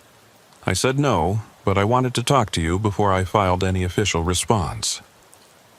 Silas showed Kellen his notebook, explaining what he and Tilda had witnessed. Kellen listened carefully, his expression neutral. "You know what your reputation is in this harbor," Kellen said when Silas finished. "You're the guy who doesn't make things up, doesn't exaggerate catches or invent excuses. If you say you saw something, people generally believe you. But claiming a lighthouse is sending coded messages is going to test that reputation. You understand that, right? I'm not claiming anything. I'm reporting what I observed. The lighthouse was flashing in patterns that don't match its documented behavior. That's a fact, and it needs to be investigated." Kellen nodded slowly. "Coast Guard is sending a technician to Point Sur today. They'll inspect the equipment and verify everything is operating correctly. In the meantime, I'd suggest you keep this quiet. Don't spread it around the harbor until we know more." Silas agreed, though he didn't like being told to keep quiet about something he'd witnessed. He went home and slept for a few hours, then returned to his boat in the afternoon to prep for another evening run. Tilda was already there, working on equipment maintenance. She looked up when Silas arrived, her expression troubled. "I told my roommate about last night," she said. "About the lighthouse. She works at the Marine Center, knows people who study ocean conditions. She said something interesting." "What?" "There have been reports of unusual whale behavior off Point Sur over the past month. Humpbacks moving in patterns that don't match their normal migration routes. Staying in areas they shouldn't be in, vocalizing at frequencies they don't normally use." "What does that have to do with the lighthouse?" "Maybe nothing. But she said the researchers have been trying to figure out what's causing the behavior change. They've ruled out most environmental factors. Water temperature is normal, food supply is adequate. Whatever's affecting the whales, it's something they can't easily measure." Silas thought about that. Whales were sensitive to sound, to electromagnetic fields, to things humans couldn't directly perceive. If something was affecting whale behavior in the area around Point Sur, maybe it was also affecting the lighthouse systems. Or maybe the lighthouse was the thing causing the whale behavior. That thought bothered Silas more than he wanted to admit. Lighthouses didn't affect wildlife. They were passive systems, just lights rotating according to precise timings. But if the light was flashing in patterns that shouldn't be possible, maybe it was also producing other effects that weren't immediately obvious. They went out again that evening, taking the same route toward the fishing grounds. Silas paid close attention to the lighthouse as they departed, watching for any sign of irregular behavior. The light flashed every 15 seconds, exactly as it should. Normal. Reliable. The way it had been for decades. They fished for several hours without incident. The water was calm, the catches good. Silas started to think that maybe the previous night had been an anomaly, some temporary glitch in the lighthouse system that had been corrected. Around 10 o'clock, he was ready to call it a night and head back to port. Then the pattern started again. This time, it was different. Not 3, 2, 1. This time it was 5 flashes, pause, 3 flashes, pause, 1 flash. Longer pause. Then the sequence repeated. 5, 3, 1. Silas grabbed his notebook and started recording. Tilda abandoned her work and came to watch, her face pale in the reflected light from the instruments. "It's counting again," she said, "but different numbers." "Yeah." Silas tried to find meaning in the sequence, 5, 3, 1. Was it counting down? Was it trying to communicate something specific? The pattern continued for 45 minutes, then changed again. This time it was 2 flashes, pause, 2 flashes, pause, 2 flashes, pause, repeat, 2, 2, 2. "This is deliberate," Tilda said. "Something is controlling that light." Silas radioed the Coast Guard again. This time he got a different officer, someone who sounded more interested in his report. Silas described the new patterns and emphasized that this was the second night of anomalous behavior. "We had a technician at Point Seward today," the officer said. "He confirmed all systems are operating normally, electronic controls are functioning correctly, timing mechanisms are accurate. There's no evidence of malfunction or tampering." "I'm watching the light right now," Silas said. "It's flashing in a pattern of 222. That's not 15-second intervals. Hold on." There was a long pause. Silas could hear muffled conversation in the background. The officer came back on. "Sir, we're showing the lighthouse operating at standard parameters. Our monitoring system indicates 15-second intervals with no variation." "Then your monitoring system is wrong, or something is happening to the light after it leaves the lighthouse. I'm telling you what I'm seeing." "Can you provide your exact position?" Silas gave his coordinates again. The officer asked him to hold while he consulted with someone. When he came back, his tone had changed slightly. "Sir, we have another vessel operating about 12 miles south of your position. They're reporting normal lighthouse function. 15-second intervals, no patterns." That stopped Silas. If someone else was watching the same lighthouse from a different position and seeing normal operation, then what was happening to make it appear different to him? "That doesn't make sense," Silas said. "Light travels in straight lines. If the lighthouse is flashing normally, everyone should see the same thing. Unless there's something between you and the lighthouse affecting the light. Atmospheric conditions, temperature inversions, could create optical effects." Silas looked at the lighthouse, watching the 222 pattern continue. "This isn't an optical effect. This is the light itself changing." The Coast Guard officer suggested that Silas change position, move to different coordinates, and see if the pattern persisted. Silas agreed, though he didn't think location would make a difference. He motored south for about 3 miles, then stopped and watched the lighthouse again. The pattern had changed. Now it was 4 flashes, pause, 4 flashes, repeat 444. "Tilda," Silas said quietly, "it's responding to us. The pattern changes when we change position." She stared at him. "That's not possible." "I know. But look at it. We moved, and it immediately changed what it's doing." They watched for another 10 minutes. The 444 pattern never varied. Silas tried moving again, this time heading north. As soon as he changed course, the lighthouse pattern changed. Now it was one long continuous beam, not flashing at all. Just solid light.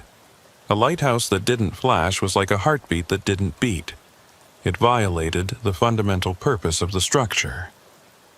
Silas felt his skin crawl watching that unbroken light. "We need to go in," Tilda said. Her voice was shaking slightly. "Something is really wrong here." Silas agreed. He turned the boat toward San Simeon and increased speed, wanting to get back to port quickly. As they moved closer to shore, the lighthouse returned to normal operation. 15-second intervals, consistent and regular, the way it was supposed to be. They docked just after midnight. Kellen was waiting for them, which meant the Coast Guard had contacted him again. He listened to Silas's description of the evening's observations without interrupting. "The Coast Guard is taking this seriously now," Kellen said when Silas finished. "They're sending an investigation team to Point Sur. They want to install additional monitoring equipment, cameras that can record the light output from multiple angles." "Good. Maybe they'll finally see what's actually happening." "Maybe. But Silas, I need to ask you something. Is there any possibility you're being affected by something? Carbon monoxide from your engine, some kind of poisoning that could cause hallucinations?" Silas had expected this question. "Tilda sees it too. We can't both be hallucinating the same thing." Kellen looked at Tilda, who nodded confirmation. "It's real," she said. "Whatever's affecting that lighthouse is real."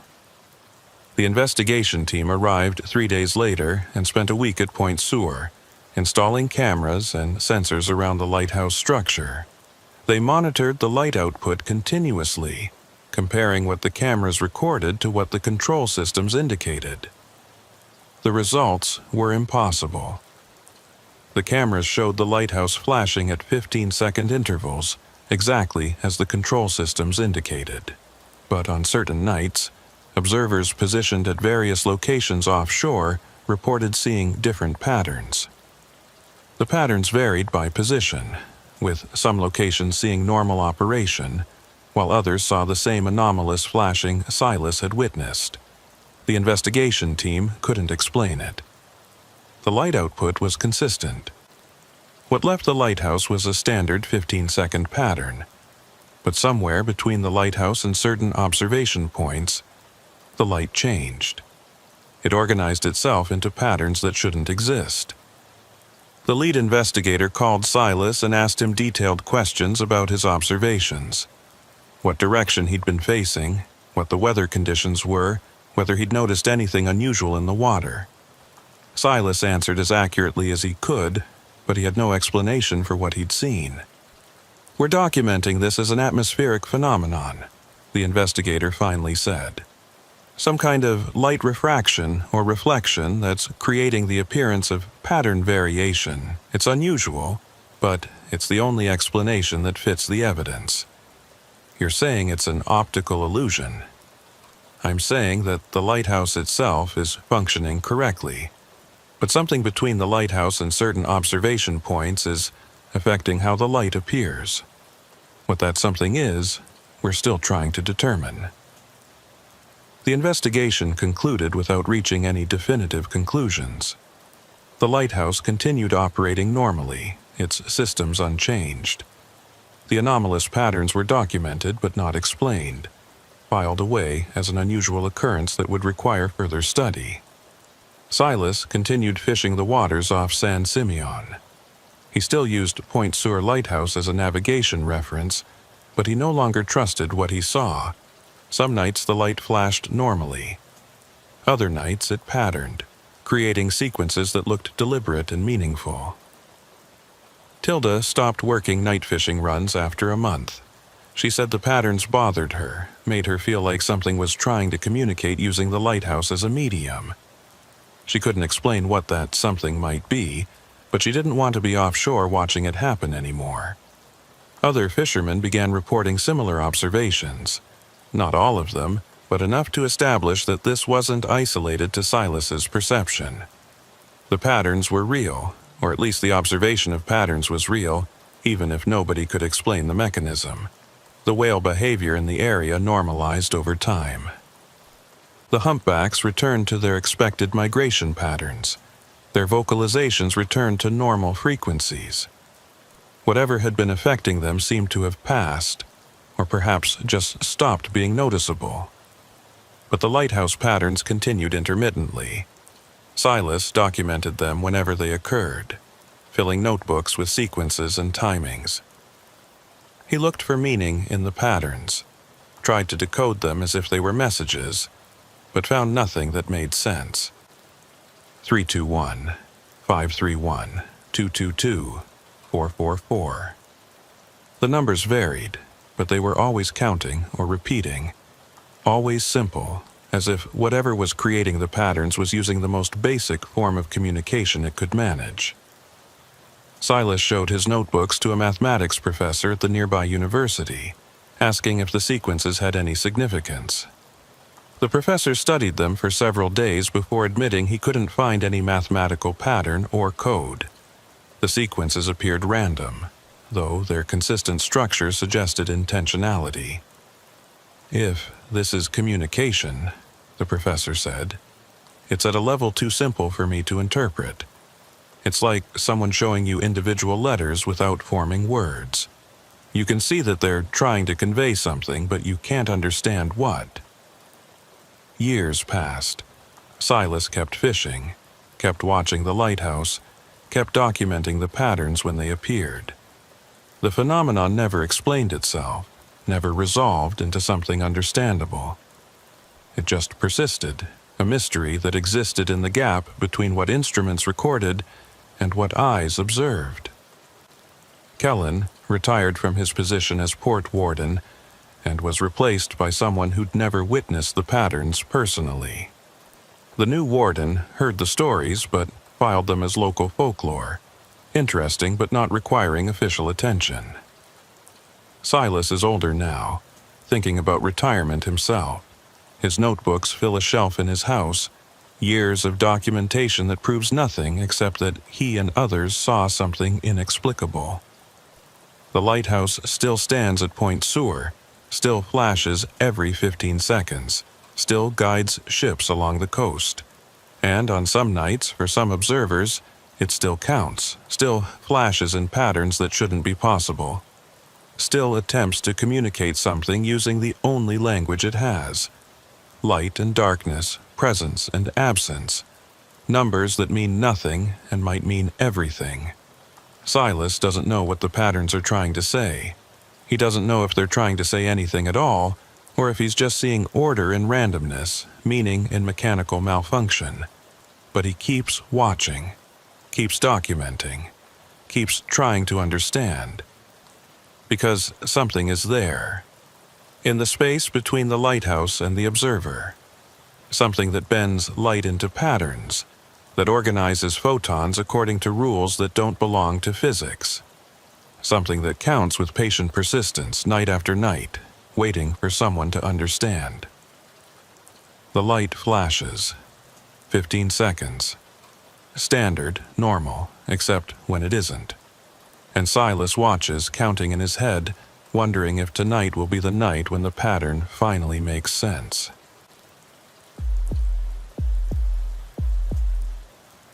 Harlan Evick was checking his nets in the pre-dawn darkness when the radio transmission came through. 3 words repeated with mechanical precision that made his hand stop moving on the mesh he was mending. The voice was flat, uninflected, neither male nor female, speaking English with an accent that came from no region Harlan could identify. "Come inside. Come inside. Come inside." The transmission ended. Static filled the silence that followed, and Harlan stood on his deck staring at the radio as if the equipment itself had betrayed some fundamental trust. 28 years working fishing boats out of various Pacific coast ports had given him familiarity with every kind of radio communication. Weather reports, distress calls, Coast Guard broadcasts, the informal chatter between fishing vessels. But he had never heard anything like this. His boat, the Northern Grace, was tied at a dock in Bandon, Oregon. The harbor was quiet, most of the fleet still sleeping before the early morning departure. Harlan had come down early to prep his equipment, wanting to be first out to a productive spot he'd found the previous week. The harbor was safe, secure, completely protected from the ocean swell by the breakwater. There was no reason for anyone to broadcast a shelter-in-place message. Harlan checked his weather radio, thinking perhaps there had been an emergency broadcast he'd missed. The forecast showed typical late March conditions: overcast, light winds from the northwest, seas 2 to 4 feet. No storm warnings, no advisories, nothing that would trigger an evacuation alert. He tried his marine radio, switching through channels, listening for any indication of what the broadcast had been about. The frequencies were quiet, carrying only the occasional automatic weather update and the distant chatter of commercial vessels far offshore. Ruthie Belvoir appeared on the dock around 5:30, earlier than usual. Ruthie worked as a tender, moving between fishing vessels and handling logistics that kept the fleet operating efficiently. She was maybe 40, compact and precise in her movements, with a reputation for knowing everything that happened in any harbor she worked. "You hear that radio call?" she asked as she approached Harlan's boat. "The come inside message?" "Yeah." Came through on the emergency frequency. Scared the hell out of me. "You know what it was about?" Ruthie shook her head. "I called the Coast Guard. They said they didn't broadcast anything. Said it might have been interference from a commercial station or someone's radio malfunctioning." "That wasn't malfunction," Harlan said. "That was deliberate. Someone transmitted that message intentionally. I know. But the Coast Guard says there's no emergency. No reason for anyone to be calling for people to shelter. They checked with local authorities, checked the weather service, checked everything. No alerts, no incidents, nothing." Harlan looked out at the harbor. The water was calm, the sky just beginning to lighten with the approaching dawn. Boats sat quietly at their slips, undisturbed. Everything appeared completely normal. "You going out today?" Ruthie asked. "Planning to. You think I shouldn't?" She hesitated, and in that pause, Harlan read uncertainty. Ruthie wasn't someone who spooked easily. If she was questioning whether boats should go out, that meant something about the transmission had bothered her more than she was saying. "I think it's probably nothing," she finally said. But that voice, the way it sounded, it wasn't human. I mean, it was a human voice, but the quality was wrong. Too flat. Like a recording that had been processed to remove all emotion. "Text-to-speech?" Harlan suggested. "Maybe. But why would someone broadcast a text-to-speech message telling people to come inside when there's no emergency?" They didn't have an answer for that. Ruthie continued her rounds while Harlan finished his prep work. Other fishermen started arriving at the dock, and Harlan overheard several conversations about the radio transmission. Everyone had heard it. Everyone was confused about its source and purpose. Cathal Ormond, who owned a trawler that worked the same grounds as Harlan, called him around 6 o'clock. Cathal rarely came down to the dock anymore, managing his boat operations from an office in town, while younger crew did the actual fishing work. "Harlan, you planning to take the Grace out today?" "That's the plan." "Why?" "I'm thinking of keeping my boat in port. Something about that radio message doesn't sit right with me. Coast Guard says there's no emergency." "I know what they say, but I've been working these waters for 43 years, and I've learned to trust my instincts. The transmission felt like a warning." "Warning of what?" "Don't know, but I'm not sending my crew out until I understand where that message came from and why it was broadcast." Harlan respected Cathal's experience, but he also needed to fish. He'd had a slow week and couldn't afford to miss a day on the water based on a vague feeling of unease. He told Cathal he'd be careful, would monitor his radio and weather instruments closely, and would return immediately if conditions changed. The Northern Grace departed Bandon Harbor at 6:45, heading northwest toward the fishing grounds. Harlan worked alone this trip, having given his regular deckhand time off to deal with family matters.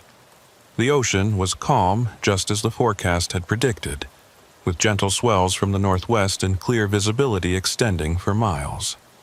Harlan reached his fishing spot around 7:30 and began deploying nets. The work was routine, familiar, requiring attention, but not demanding the kind of focus that prevented awareness of surroundings. He kept his radio on, listening for any additional broadcasts, any explanation of the morning's strange message. The radio remained quiet except for standard traffic. Weather updates, fishing vessels reporting their positions, the Coast Guard conducting radio checks. Everything normal. Harlan was hauling his second set of nets around 9 o'clock when the transmission came through again. "Come inside, come inside, come inside." Same voice, same flat mechanical quality, same 3 words repeated. The transmission ended abruptly, leaving static. Harlan grabbed his microphone and responded, asking who was broadcasting and what the message meant. There was no reply. He tried multiple frequencies, broadcasting requests for clarification, but received no response. He checked his position. He was approximately 8 miles offshore, in water he'd fished dozens of times before. The weather remained calm, the ocean undisturbed. There was nothing in his immediate environment that suggested danger or emergency. But the message had been clear: come inside, get to shelter, return to port. Harlan made a decision. He secured his nets and turned the Northern Grace toward Bandon, increasing speed to make good time back to harbor. If nothing else, he could check with the Coast Guard directly, get a better understanding of what was happening. The run back took 45 minutes. As Harlan approached the harbor entrance, he noticed other boats were also returning, converging on the breakwater from multiple directions. The radio traffic had increased, with fishermen asking each other if they'd heard the second transmission, wondering what it meant. The Coast Guard station at Bandon was busy when Harlan arrived. A dozen fishermen had congregated there, all asking the same questions. A young officer was trying to maintain order, explaining repeatedly that the Coast Guard had not broadcast any emergency messages, had no information about who had, and was investigating the source of the transmissions. "Could be a prank," the officer said. "Someone with radio equipment broadcasting false messages. It's illegal, and we're taking it seriously, but there's no actual emergency." "Then why did you all come back to port?" one fisherman asked. The question hung in the air. Nobody had an official reason for returning. The weather was good, the fishing was productive. There was no rational explanation for abandoning a workday based on 3 words from an unidentified source. But they'd all come back anyway, responding to something in that flat mechanical voice that suggested genuine warning. Harlan spent an hour at the Coast Guard station, listening to speculation and theories. Nobody had answers. The prevailing opinion was that someone was playing a dangerous joke, broadcasting fake emergency messages that disrupted fishing operations and potentially endangered lives if people responded inappropriately. He was walking back to his boat when he encountered Ruthie again. She was standing on the dock, staring out at the ocean beyond the breakwater. Her posture was tense, her attention focused on the horizon in a way that made Harlan stop. "What are you looking at?" he asked. "Nothing," she said. "That's the problem. I'm looking at nothing." Harlan moved to stand beside her. The ocean was calm, the sky clear. He could see for miles in every direction. "I don't understand." "No boats," Ruthie said. "Look at the water. How many boats do you see working offshore?" Harlan scanned the visible ocean. She was right, there were no boats. The fishing grounds that should have been populated with working vessels were empty. Everyone had come back to port after the second transmission. "We all heard the same thing," Ruthie said quietly. "We all decided to come inside. Every single boat working these waters this morning made the same decision without communicating with each other, without coordinating. That's not normal behavior." She was right. Fishermen were independent, stubborn, not prone to following warnings without good reason. The fact that the entire fleet had returned to port based on a cryptic 3-word message suggested something deeper than simple caution. The third transmission came through at noon. Harlan was on his boat, secured at the dock, when the radio crackled to life with that same flat voice. Come inside, come inside, come inside. This time there was something else, a background sound beneath the words. A low frequency hum that Harlan felt more than heard, a vibration that seemed to resonate in his chest.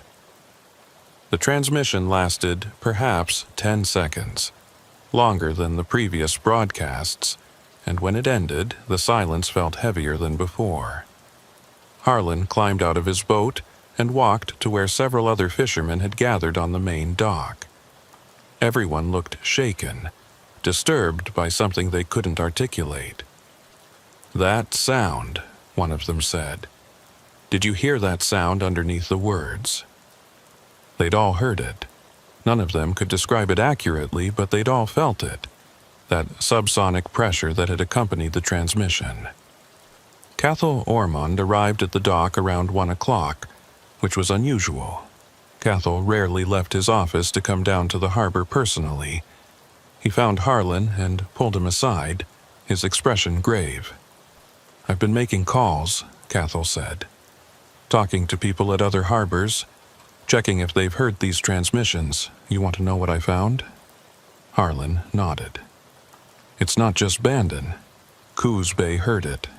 Port Orford heard it. As far north as Newport and as far south as Crescent City.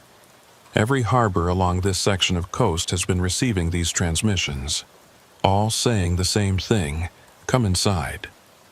What's the Coast Guard saying? They're investigating. But they're also getting concerned. This isn't someone with a handheld radio playing a prank. The signal is too strong, too widespread. Whoever is broadcasting has access to serious equipment, and they're doing it deliberately.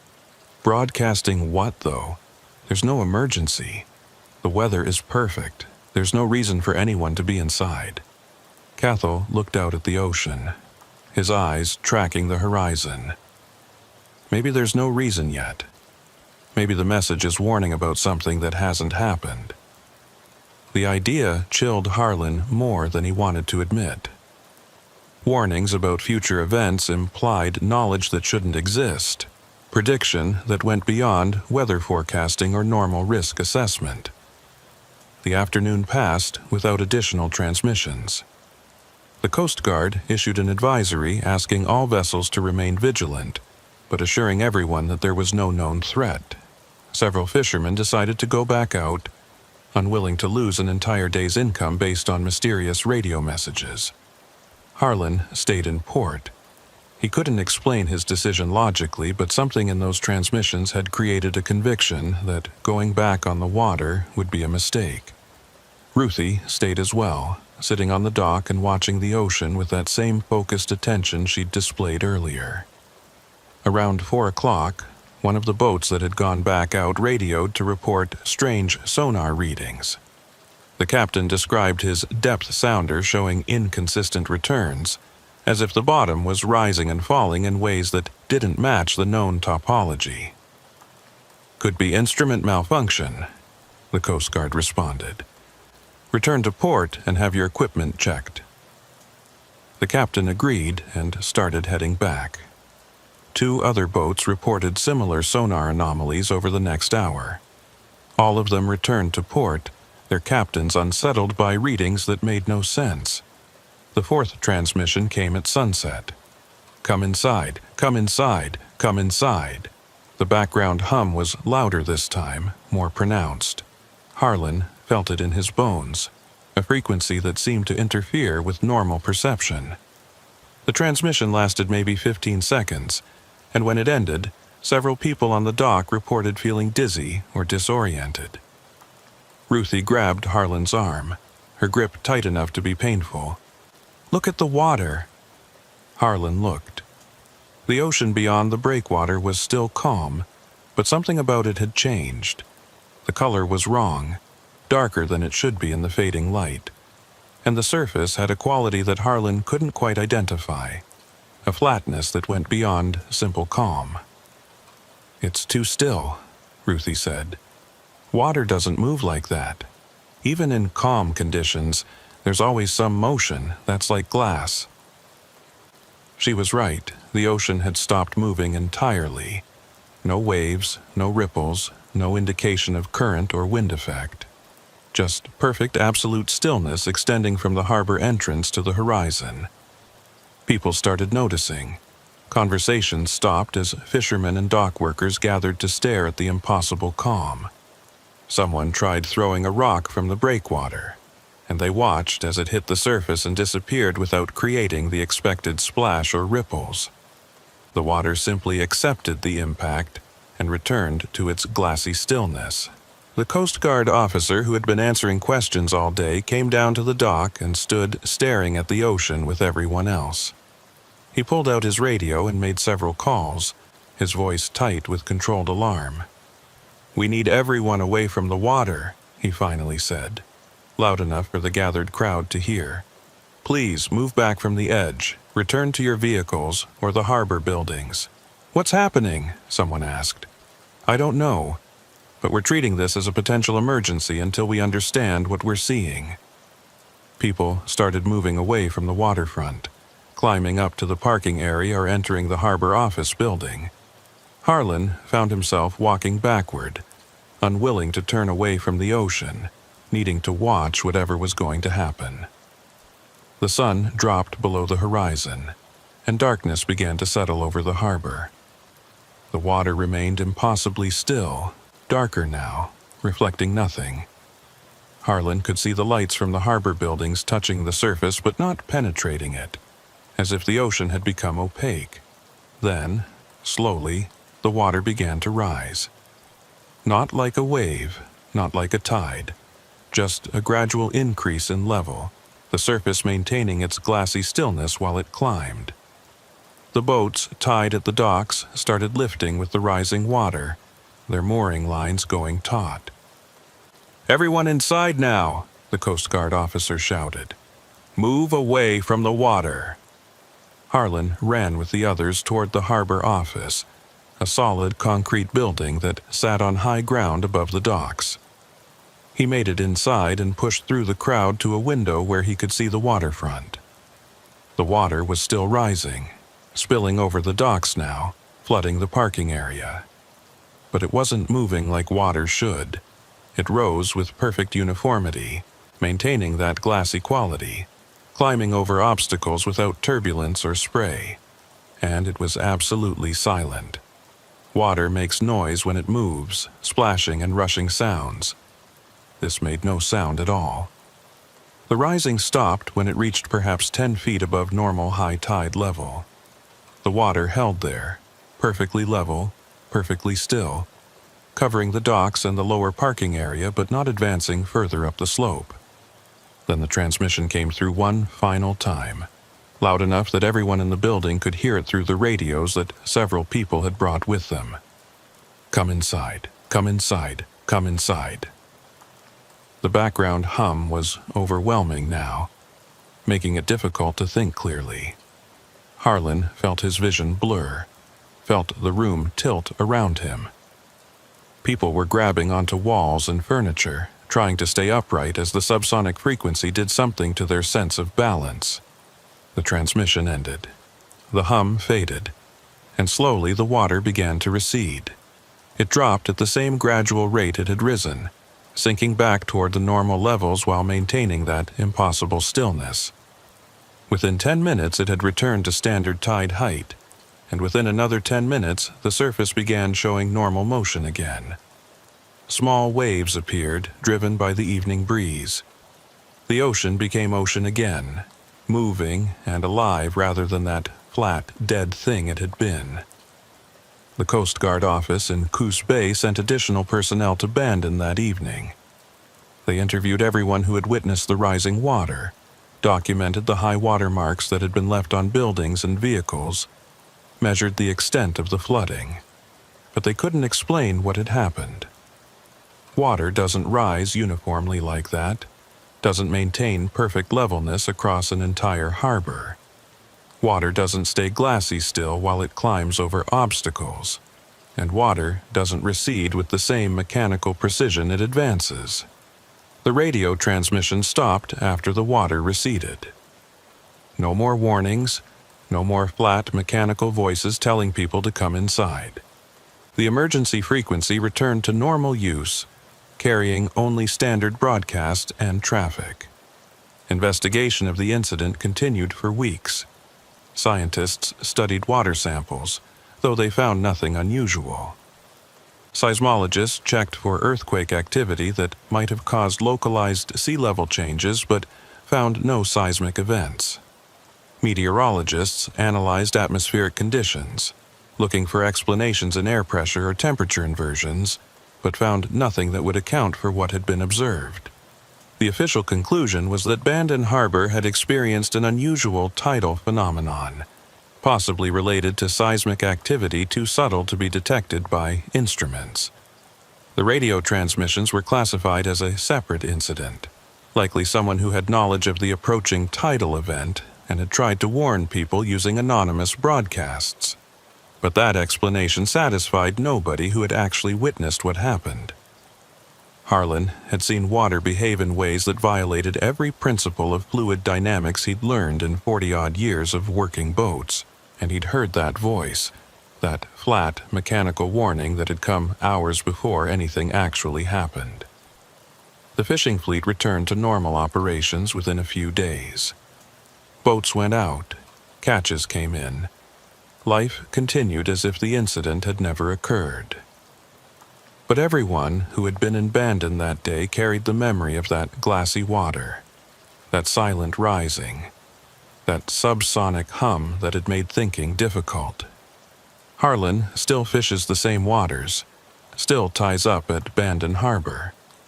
But he keeps his radio on at all times now, listening for any hint of that flat, mechanical voice. And he's learned to recognize a certain quality in the water, a stillness that goes just slightly beyond normal calm. When he sees it, he returns to port immediately, even if the weather is perfect and the fishing is good. Ruthie left the coast entirely. She moved inland, took a job that had nothing to do with water or boats.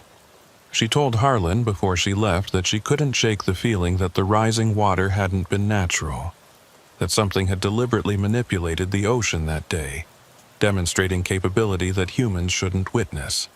Cathal sold his trawler and retired. He said he was getting too old for the work anyway, but Harlan knew the real reason. Cathal had been right to trust his instincts, to keep his boat in port that day, and that rightness scared him more than being wrong ever had, because it meant the warnings had been real, the danger had been real, and nobody understood where either had come from.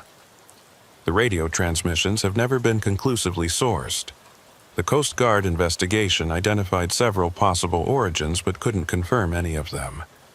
The most likely explanation was a powerful transmitter on a vessel offshore, but no vessel was ever identified, and the signal strength suggested equipment that would be difficult to hide on a boat. Harlan thinks about those transmissions often, particularly the timing. The warnings had come hours before the water rose, giving people time to get clear, to move away from the docks and the waterfront. Whoever sent them had known what was going to happen, and they'd tried to protect people.